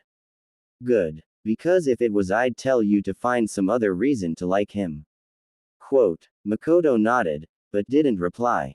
The silence stretched on again for over a minute before her father spoke up again. So what? So what is it about Naruto that you like, which is different from every other man you've ever been around? Single quote. Mikoto looked down at her hands which were in her lap, and let out a small sigh. Before she could say anything, however, her father spoke again. I realize I'm not your mother, and this may be uncomfortable for you, but I know from experience that sometimes you just have to say what you think. To someone. From what I know of your friend Kushina, she probably does all the talking while you just listen. You're right, Mikoto chuckled, her lips curved into a small smile. Naruto is just a refreshing change from what I'm used to dealing with. For someone with so much apparent power and authority, he doesn't lord it over others and actually acts his age, which is actually just a few months older than me. He's mysterious, but will answer any question I've ever asked him as long as it isn't classified. He's kind, but knows when discipline is needed. Minato respects and trusts him, which is unusual because Minato never gives his respect and trust easily. He gets personal briefings from Hokage-sama. He brought over all these clans from Kiri just through diplomacy alone. Quote, she said something else, but it was mumbled and Kagami didn't hear it. What was that last thing? Mikoto began to wring her hands together before she repeated herself, louder this time. I said, he called me beautiful. Quote, well, you are. The young woman shook her head, but gave her father a smile. It's different coming from you. I know you'd call me beautiful even if I was incredibly ugly, because I'm your daughter. Quote, true. I figured. Mikoto giggled for a second. I heard him say it when he was standing up to Jiraiya-sensei, who was peeking in the female side of the onsen again. He was what? I thought you said he promised never to do it when you were in there. When I tell Hiruzen about. Father. Mikoto set her hand on her father's, calming him down. To be fair, both myself and Kushina were hidden behind a large rock and couldn't be seen. When we moved out from behind it, he let out a yell and probably passed out, because we saw him on his back when we went to confront him about it. Kushina gave him a good beating, so I don't think Sensei will be peeking on any Konoha baths for a while. Kagami grunted, causing Mikoto to giggle again. Good. I still can't believe how he gets away with doing that in the first place. Anyway, what does this have to do with Naruto? He was the one who told Jiraiya-sensei to stop peeping, especially because Kushina and myself might be in there. Sensei started to change the subject about how he liked us. Naruto said that we were beautiful, but both attached, so he knew better than to do anything. So that's what got all this started. Mikoto shook her head. No, I thought he was interesting the very first time I met him. He was fighting against Minato in a spar, and Minato was testing his new Hiraishin, which no one else can fight against to the best of my knowledge. Only Naruto can right now. I would make a point to watch him from time to time, or ask Minato and Kushina about him. It wasn't until the mission to Kiri and he saved my life that I really started to notice. Ever since then, it's just continued growing. Now when I meet him I sometimes get lightheaded, or my heart starts beating a little faster. Mikoto moved her hand and placed it on her chest, over her heart. It's all new to me, because I've never had this happen with anyone else before. Not even Minato, and we've been friends since our Genin days. What is Kushina's opinion of Naruto? Mikoto's face immediately soured. If Minato isn't around she is all over him. It's easy to see she has some sort of crush on him from the way she acts and talks to him. She won't go too far because she still loves Minato, though. She is apparently satisfied with treating him as a big brother figure, at least. Quote, does Naruto respond to her? Kagami inquired. Only a little bit. It's like he said when we overheard him, he knows we are attached and won't go too far. He'll return a hug after saying hello or goodbye, but I've seen him try to avoid holding her hand for too long when she's grabbed it. Sometimes I think Kushina is just testing him. I could ask her. If she is, so far I'd say he's passed with flying colors. Kagami grinned as he looked at his daughter. I think it says a lot that you're paying attention that carefully to him. Quote, Mikoto knew there was another blush on her face, but she kept looking down and didn't bother trying to hide it. Okay, I think I like him. I'm definitely interested. How long would it take to break off the marriage to Fugaku? Quote, if you're serious, well, since it's such short notice it could be a problem. Especially if Fugaku doesn't agree to it. There will be a lot of hassle, and arguing going on. Unless something extreme were to happen. Extreme. Kagami nodded as he stared at his daughter. Yes. Something that would likely make Fugaku agree to break the contract. I'm sure there are a few things you can think of that would make him no longer want to be your husband. I know I can think of a few things, but it's not my place to say. Mikoto nodded and looked up towards the sky. Something extreme.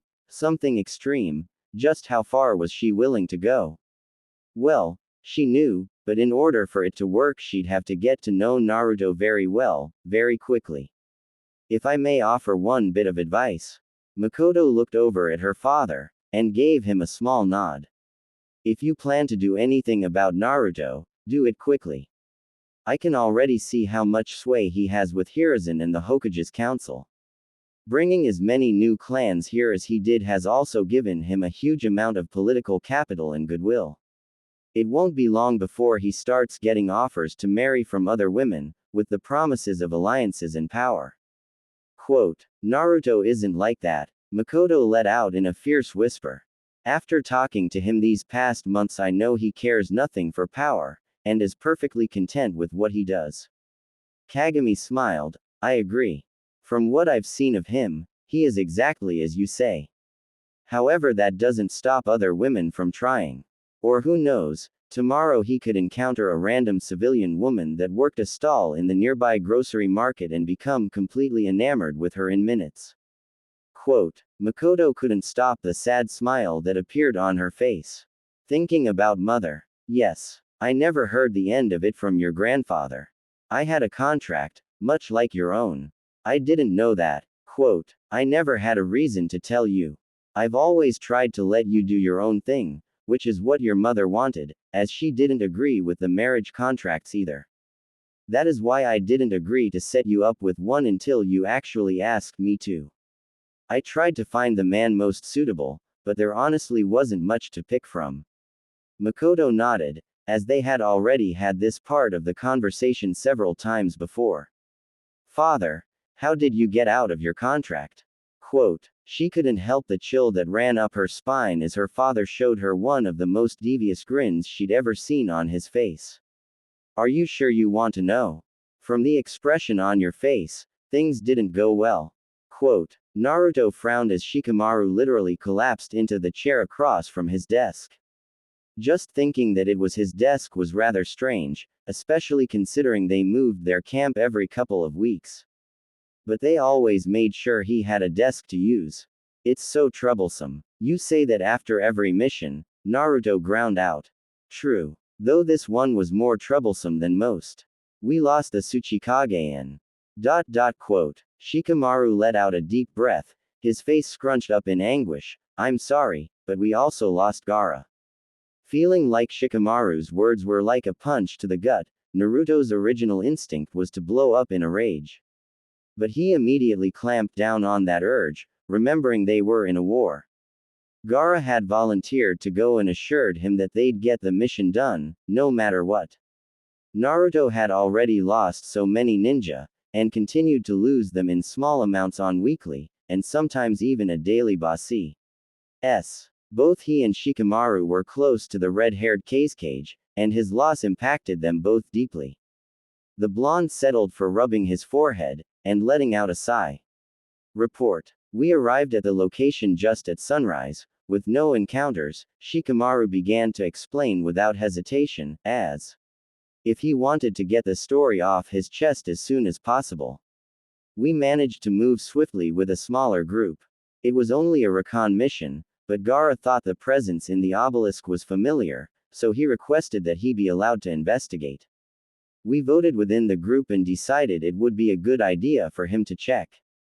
He approached the obelisk and placed his hand on it. He claimed he could feel the Ikibi in the obelisk, and it was responding to him. He was going to attempt to remove it. But then Toby struck. I don't know how he found us, but I'm pretty sure he has some sort of detection ward or seal set up around the obelisk that none of us noticed. Instinct told me we would be walking into the trap, but I felt freeing a Biju would be worth the risk. So did everyone else. Toby appeared out of nowhere like he usually does, and used one of those artifacts he has to cut Gaara, then warped him out of the area so we couldn't heal him. Before anyone could really do anything, Gaara was already gone, and it wasn't long after that when I noticed we were surrounded. I informed Tsuchikage-sama, and he told me to run back with as many people as I could while he held them off. We could still hear the sound of fighting miles away. Naruto leaned back in his chair as he listened to all of the report. How many made it back? 17 out of the 25. Better than I was expecting for coming under attack by Toby directly. Quote. We lost 2 on the way back, because of the moon.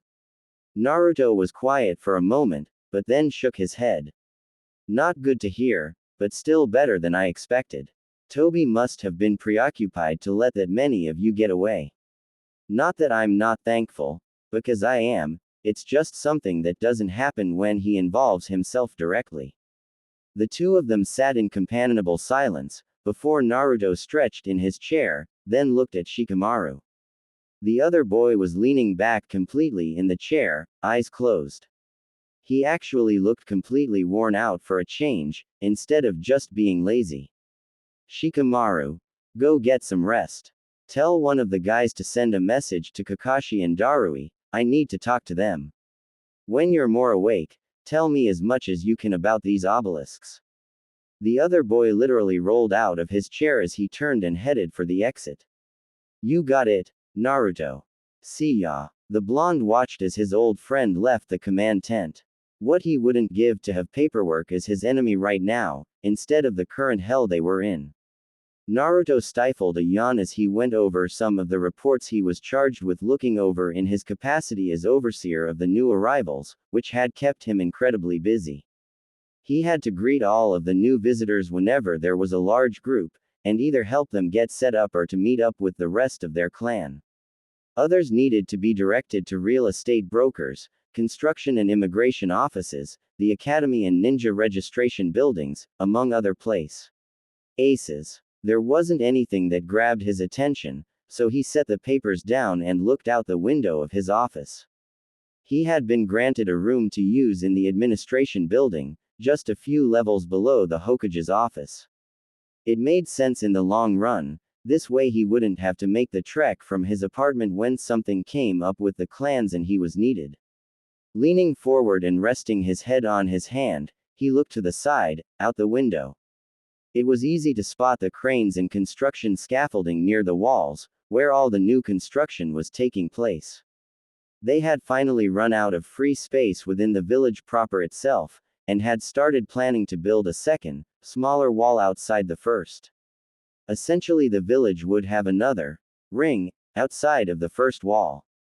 Interestingly, it had always been part of the initial planning to have multiple walls and defensive layers, but they had scrapped them in favor of one big wall. Now, however, they would be building a second wall anyway. As his eyes skimmed over the various buildings he could see from his office, he smiled as his eyes fell upon the academy.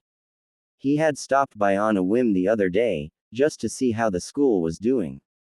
He wasn't exactly trying to hide his presence, and as a result one of the teachers with an outdoor class had spotted him and called him over to do some demonstrations. Of course he was more happy to oblige. So what if his ulterior motive was to see who was currently in school right now? The first person he thought of was Aruka, but he was either in one of the earlier years classes or wasn't even in the academy yet, since the kids where he was seemed to be 11 or 12 and just about to graduate. Only slightly depressed at this realization, he quickly discovered that the only person he could recognize in the class in front of him was a very boisterous Sarutobi Asuma.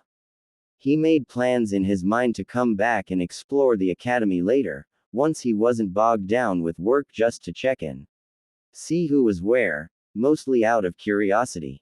Even though pretty much everyone he knew that was older than him grew up fine, there were a couple special cases that he was interested in. A gentle knock on his door pulled him out of his musings. Yes. The door opened slowly, and Naruto was able to carefully mask his surprise as Uchiha Kagami entered the room. The blonde hopped up out of his chair to assist the older man, who hobbled along slightly thanks to his bad knee, but was waved off. I'm not that old, Naruto. Oh, sorry, I didn't know. Kagami chuckled as he moved towards one of the other unoccupied chairs in the room. It's fine. Just a nasty encounter with an Iwa nin during the Second War that shattered my knee. Got a pretty good replacement thanks to Tsunade-sama, but I'll never go active duty again. The retired shinobi gestured towards one of the other chairs in the room. I'll just sit here. The walk was a little longer than I anticipated. Quote. Naruto nodded slowly as he closed the office door. You could have sent a message and I would have come to you, Kagami-san. Kagami grinned at the way the blonde caught himself, but shook his head. No, it's fine. I needed to chat with Hiruzen about a few things, but I also wanted to talk to you outside of the clan boundary. Too many ears there. Naruto was immediately placed on guard, and it must have shown in his posture because Kagami idly waved his hand in the air. Easy, Naruto. It's nothing serious. Well, for me, at least, but I'd rather not have people gossiping. Just the fact that I was probably seen visiting you here will set gums flapping, but there is nothing that can be done about that. Quote. Alright. Naruto was somewhat reassured, but he still hated politics, and one thing he learned quickly was that Konoha was all about politics right now when they weren't at war. Some days, sadly, he might actually have preferred war, not that he'd ever tell anyone. At least objectives were fairly obvious: beat up the bad guy and be the victor.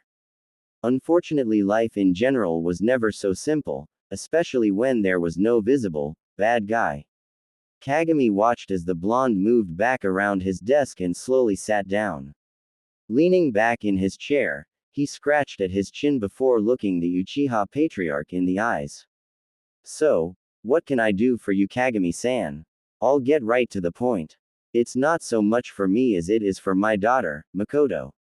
Quote. Mikoto-chan. What's wrong? One of Kagami's eyebrows arched upward. Mikoto-chan. Can't say I saw that one coming. Naruto faltered for a moment, blushing lightly as he registered just who it was that he was speaking with. Mikoto was a very good friend of his, and after a while it just became habit to show he was fond of her. He did it to nearly every female that was near his age. Most of them didn't care, and Mikoto didn't seem to have anything against it, either. I'm sorry, Kagami-san. I don't really mean anything by it, but I usually refer. It's fine, Naruto. Great, actually. Kagami held up his hand in a stopping gesture as Naruto began to ramble, effectively stopping the blonde from potentially embarrassing himself. You see, my daughter doesn't know that I'm here right now. She's currently wandering the Uchiha district with that other man, Fugaku. Naruto nodded slowly, not sure where this was going. Her fiancé, right? Quote, yes, but not for much longer, I believe. Naruto tilted his head to the side, startled but also confused. But from what Mikoto-chan tells me, when she was younger she asked you to set up what did she call it? A contract, I think.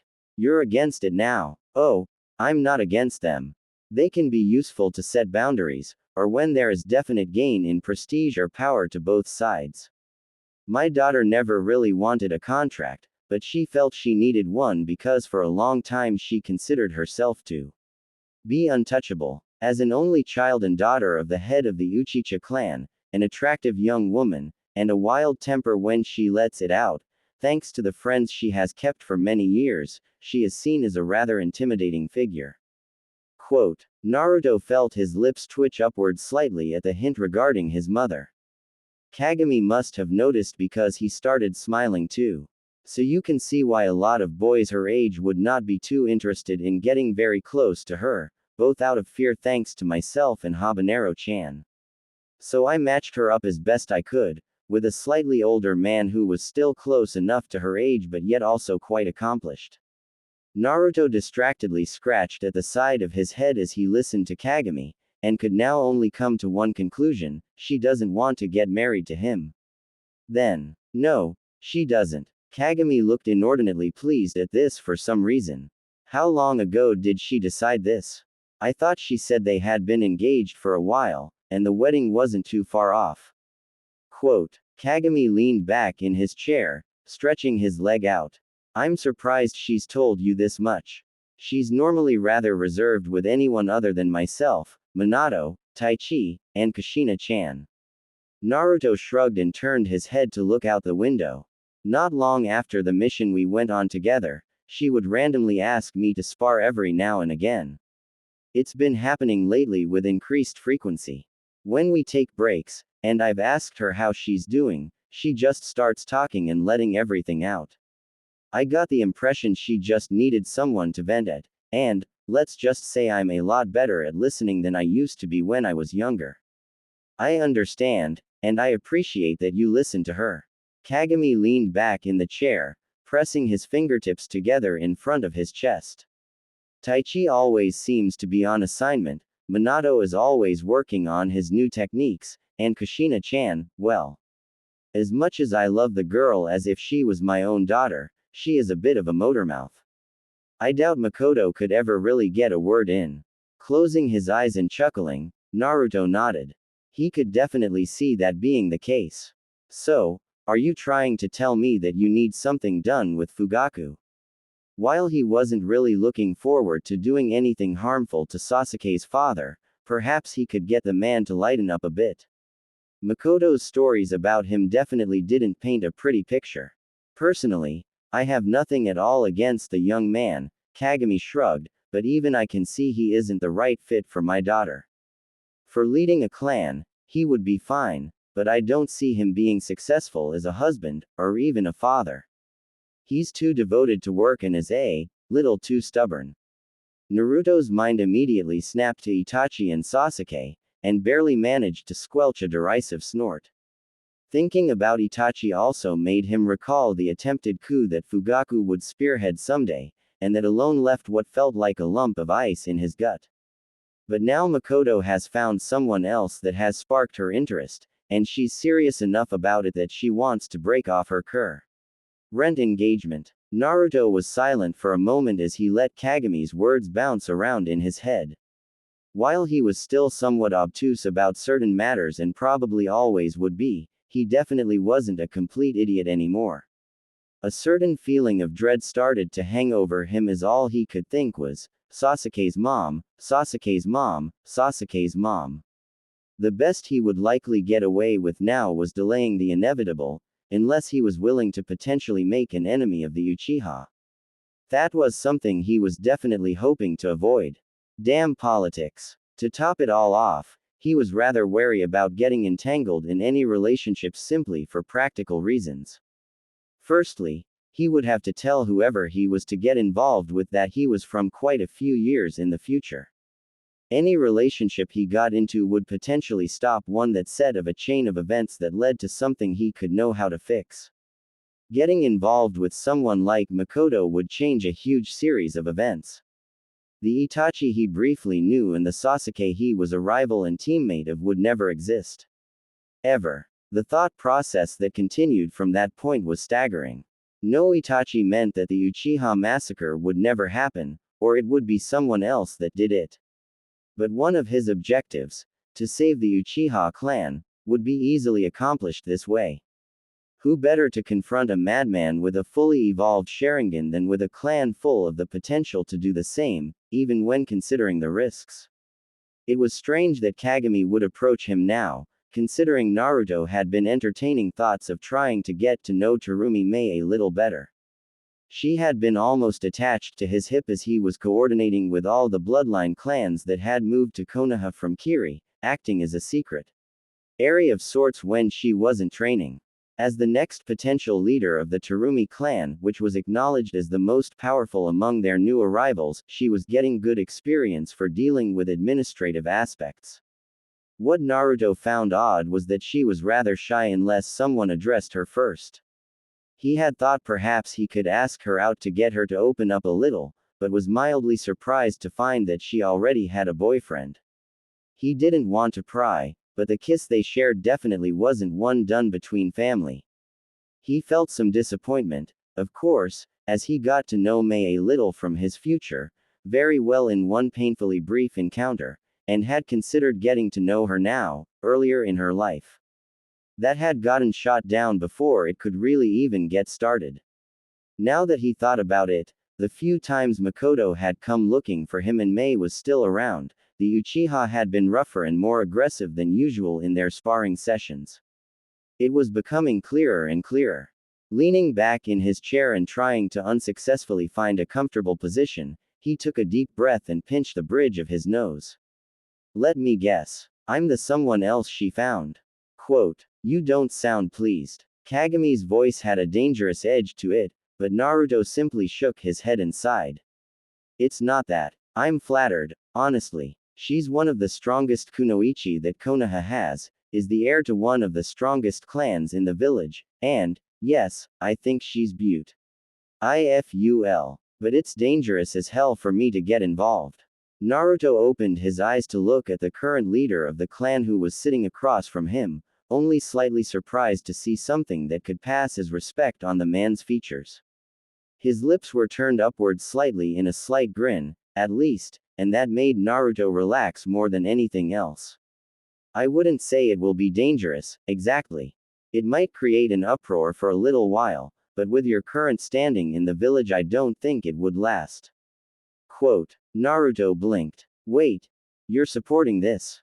Of course. It's what my daughter wants, and like I said, I was never a huge fan of Fugaku to begin with.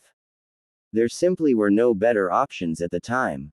Kagami idly played with the hem on one of his sleeves as he spoke. Naruto's brain, meanwhile, was going a mile a minute.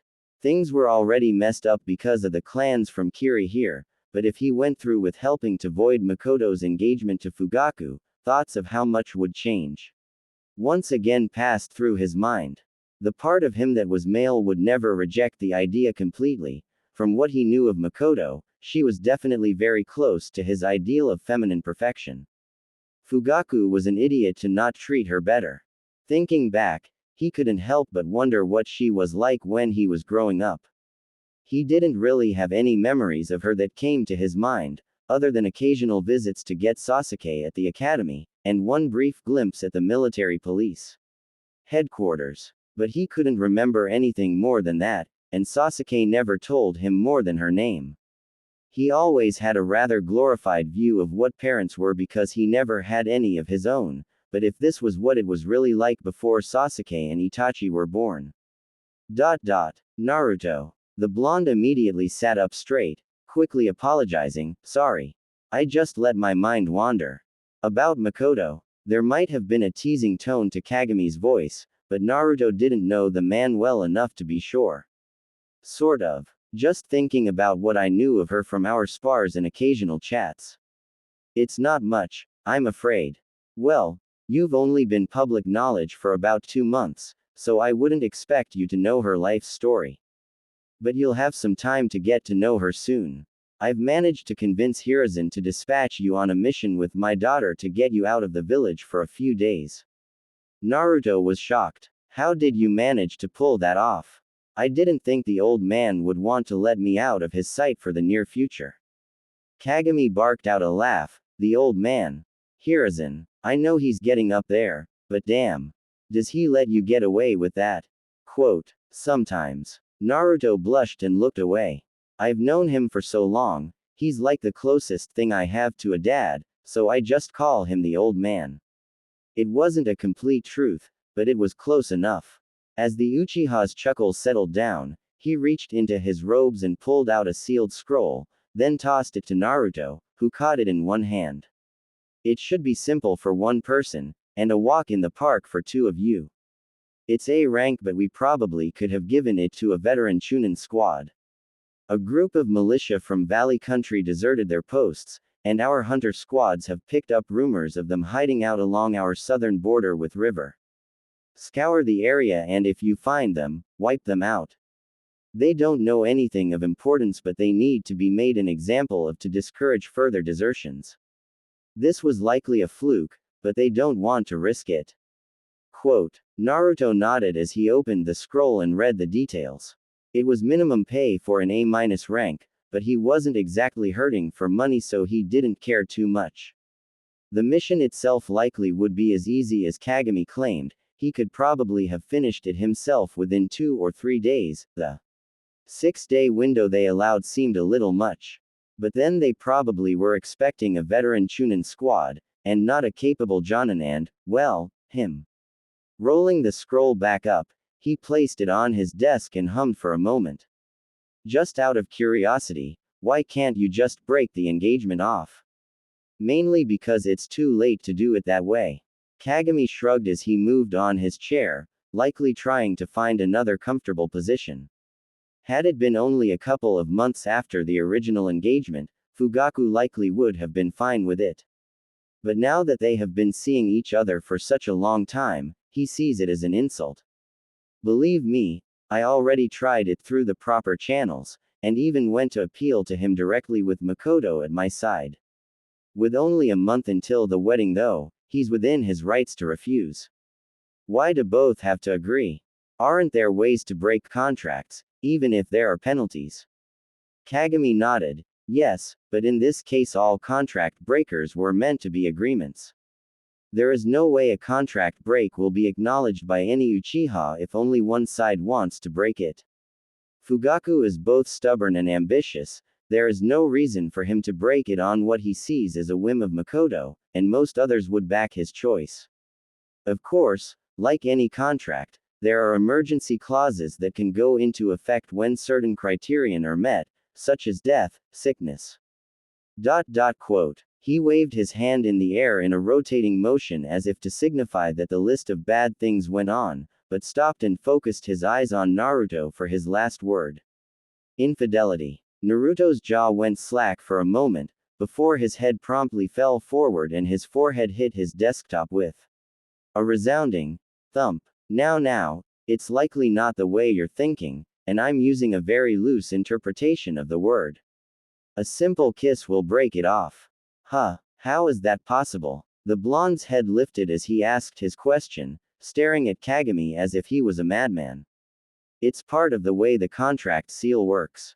As long as both of their chakra states are unchanged from the moment the contract is sealed, it will remain in effect. So Mikoto and Fugaku have both gone nearly a year without doing anything with a member of the opposite. As far as I know, Mikoto has never done anything, ever. However, I haven't asked her either. It isn't my business. Her mother would have killed me. Naruto chuckled nervously as he stared at a grinning Kagami, thinking about the man's words.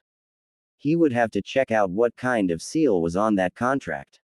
Was it self-updating? How was that possible? I still don't see how it's possible to have a seal update itself, based on external stimulus, unless. Quote. One of Kagami's eyebrows twitched upwards, so you know some things about sealing.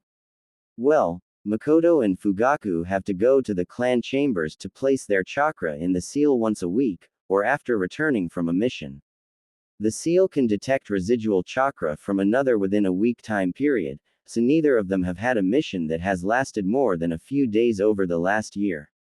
Naruto knew about residual chakra. It often happened when you got into taijutsu fights with an opponent that laced their attacks with their chakra. The Hyuga specialized in that. When they would close off Tenketsu with their Jiyuken strikes, their chakra would leave its own residue in your chakra system that would last for up to a week depending on the severity of the strikes. It wasn't harmful, it was just the way chakra worked. It was how medics were able to find out how shinobi died, and sometimes even who did it. Everyone's chakra had their own unique signature. Seems like it's rather complicated for something so simple. True, but it's been used by the Uchiha since before Konoha existed, so who am I to argue about it now? I'll admit that it is unusual to use a contract like this, but since both of them were already of age, there was no choice. It was also Mikoto who asked for the 1-year grace period. Fugaku didn't seem too eager to wait that long, but he eventually agreed. Naruto simply sighed and shook his head. He never understood some clan laws. He had sworn to change the Hyuga's practice of the caged bird seal when he became Hokage, but that never really panned out for obvious reasons. But with the Uchiha, wait. Whoa, wait. Mikoto is the heir, right? If she gets with me, what does that mean? Kagami smirked. Technically, since the Uchiha are a patriarchal clan, you'll be the leader. Of course there will be elder advisors but I wasn't born an Uchiha. I don't have the Sharingan. I'm an Uzumaki, and as distant relatives of the Senju I don't think that will go over very well. Naruto was standing up now, looking panicked, while Kagami was still sitting in his chair, calmly staring. The two continued staring at each other in some strange sort of silence until Naruto eventually sat back down. Kagami nodded his head at the blonde, and continued speaking. As I was going to say, there are elder advisors in the clan who may not like you at first, but even they will come to understand the sway you have in Konoha, and by extension, Konoha's Hokage. You have Hiruzen's ear as much as I do, and at the rate he's completing difficult assignments and leading teams I'd bet on Minato being the next Hokage. So you'll have an advantage with him too. I've always thought the Uchiha needed to be more involved with the village, not removed from it like so many of us seem content being. But if you really want to shake things up, placing my daughter as the matriarch and letting her take charge. Well, Kagami's voice trailed off as he shrugged and looked out one of the two windows in Naruto's little office. Meanwhile, the blonde realized for the first time that he never knew what happened to Uchiha Kagami when he was growing up. He had never been one to read up on clan history, especially not once the Fourth War hit, but he didn't ever remember hearing the man's name come out of anyone's mouth. Was he forcefully retired? All of these thoughts happened in a brief moment. It didn't take long for him to pick back up on Kagami was now saying. The fact that Kagami was also talking about the two of them in such a way that it made it sound like their getting together would be a certainty. He wasn't terribly keen on that, but so far the positives far outweighed the negatives. He'd feel like Anne for a while for pulling one over on Fugaku, but considering how Mikoto had been sharing with him how disillusioned she was with the man during their last few spars, he wouldn't feel that bad. Still, it would take some getting used to, if they did in fact work out. We'll be there to help you as well, and Mikoto will have an obligation to as your wife, should you follow through with actually wanting to lead. Regardless, as I've already explained by now, I see only good things from having you in the clan. Well, Naruto's mouth opened and closed a few times, as he contemplated on what to say, before finally sighing and nodding, almost as if resigning himself to a new fate. Thank you. Kagami nodded. That grunt must be a genetic trait. Thankfully, the rest of that day had passed uneventfully, other than a brief visit from Minato. He wanted help from Naruto in putting the finishing touches on his new Hiraishin, and needed a guinea pig. Of course, Naruto was happy to oblige, as he had used it briefly in the future, but it was always a dream of his to see his father using it. Or at least it became one once he found out who his father was, anyway. He actually didn't even see Mikoto until the night before they were to leave on their mission, and even then neither of them really said much. Mikoto was blushing slightly and couldn't look him in the eye. It was likely that Kagami told her what she had to do if she really wanted to break things of with Fugaku. While Naruto wasn't sure exactly how the situation had explained things to her, he knew that he wouldn't have a problem giving Mikoto a kiss. She was a beautiful young woman, of that there was no doubt. His only awkwardness came from the fact that he didn't know if Kagami told her about him knowing what was necessary, other than the fact that she needed to have his residual chakra on her in some manner. Mikoto barely managed to make plans to meet up the next morning at the gate before she fled almost as quickly as she had arrived. Chuckling to himself, Naruto had left a message with Hiruzen that he would be heading out the next morning, then went home and crashed for the night. That morning had passed uneventfully, and they had traveled to the southern border in complete silence. In fact, they had both been completely silent for the entire trip, plus their arrival.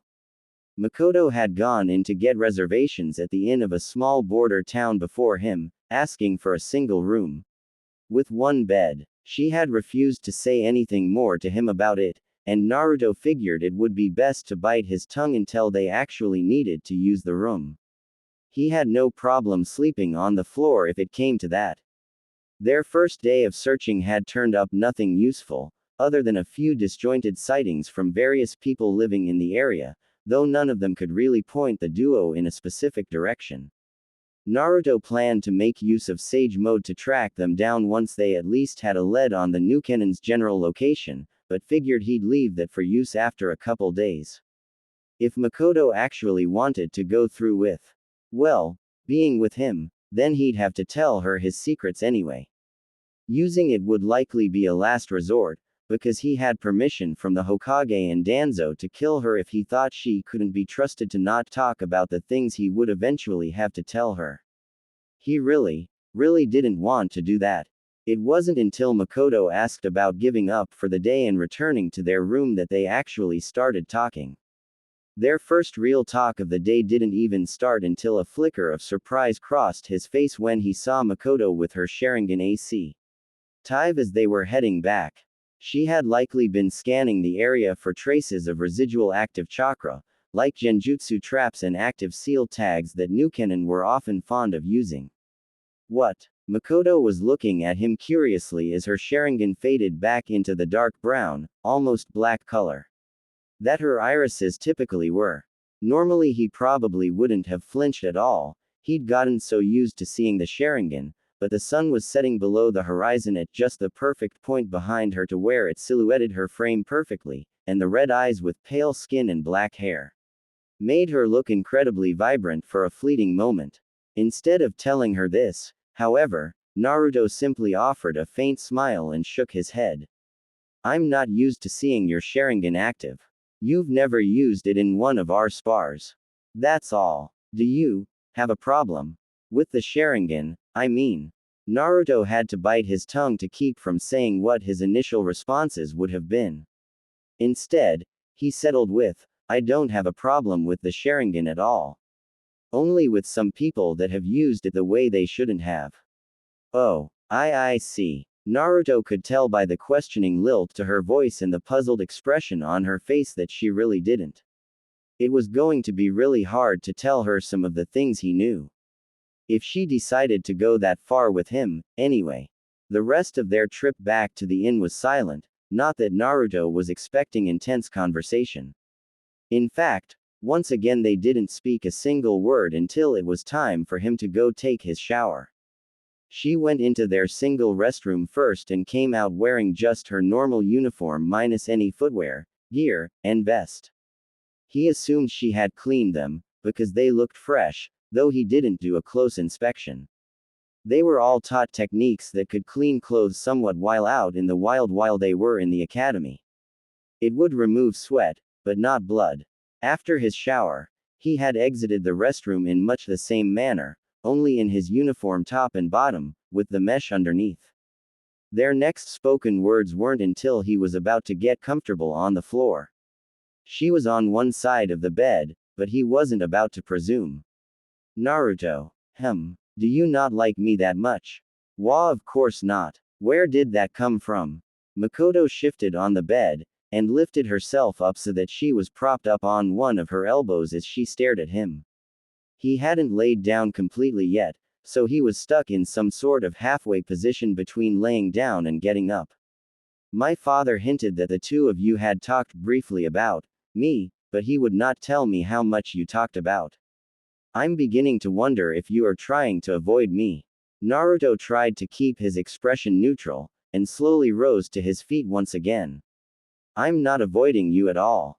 I'm just trying to remain professional and not overstep any boundaries. At least until you want to change them.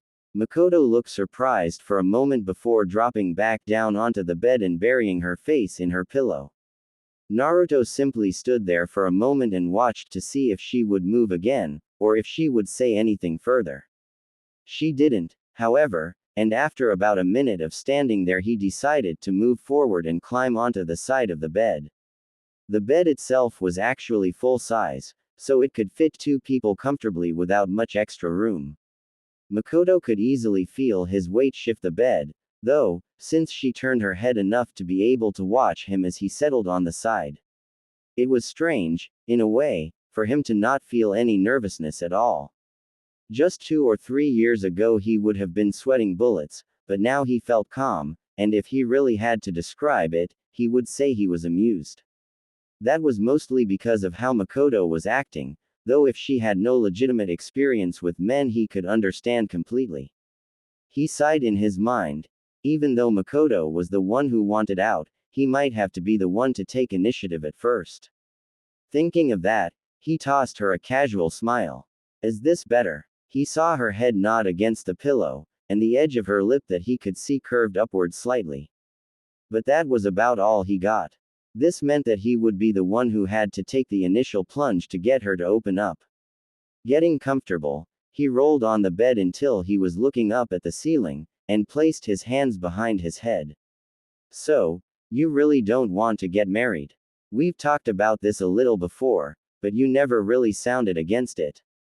Naruto could hear her breathing hitch for a second, before she shifted. He turned his head slightly to see that she was moving back into her previous position on her side, acing him. I do want to get married. Just, not to the person I have a contact with. Fugaku. A moment of silence, followed by, yes. Fugaku. Naruto closed his eyes, having a hard time reconciling this fact. He had no idea that Sasuke's parents had gotten together because of circumstance, rather than any mutual attraction. Now something, or rather someone, has come along that you think is a better choice. So far, anyway. There was another moment of silence, longer than the first, followed by an even quieter, yes.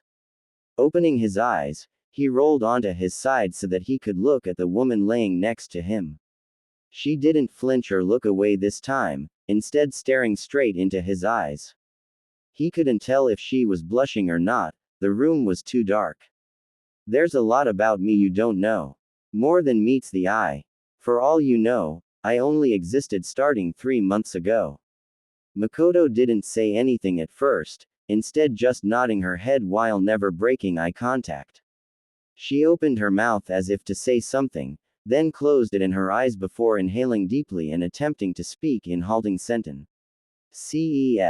I found that I started admiring you after only knowing who you were for a couple weeks. Maybe part of that was because of Kushina. She couldn't stop talking about you and I found myself getting curious. So I invited you to sparring practice. I figured you had to be good if you could go toe to toe with Minato. Then I heard what you said to Jiraiya-sensei. Naruto blinked, and knew he was blushing as soon as he remembered exactly what it was that he had said at that moment. He moved his hand that was resting against his side to lightly smack against his forehead in an exasperated gesture, only for Mikoto to grab said hand before he could leave it there. He watched, curious, as she held his hand between them, and entwined her fingers in his. Do you remember what you said to him? That he was a pervert and shouldn't be doing that. Mikoto laughed lightly across from him, a small smile on her features as she shook her head. He was the sensei for my genin team.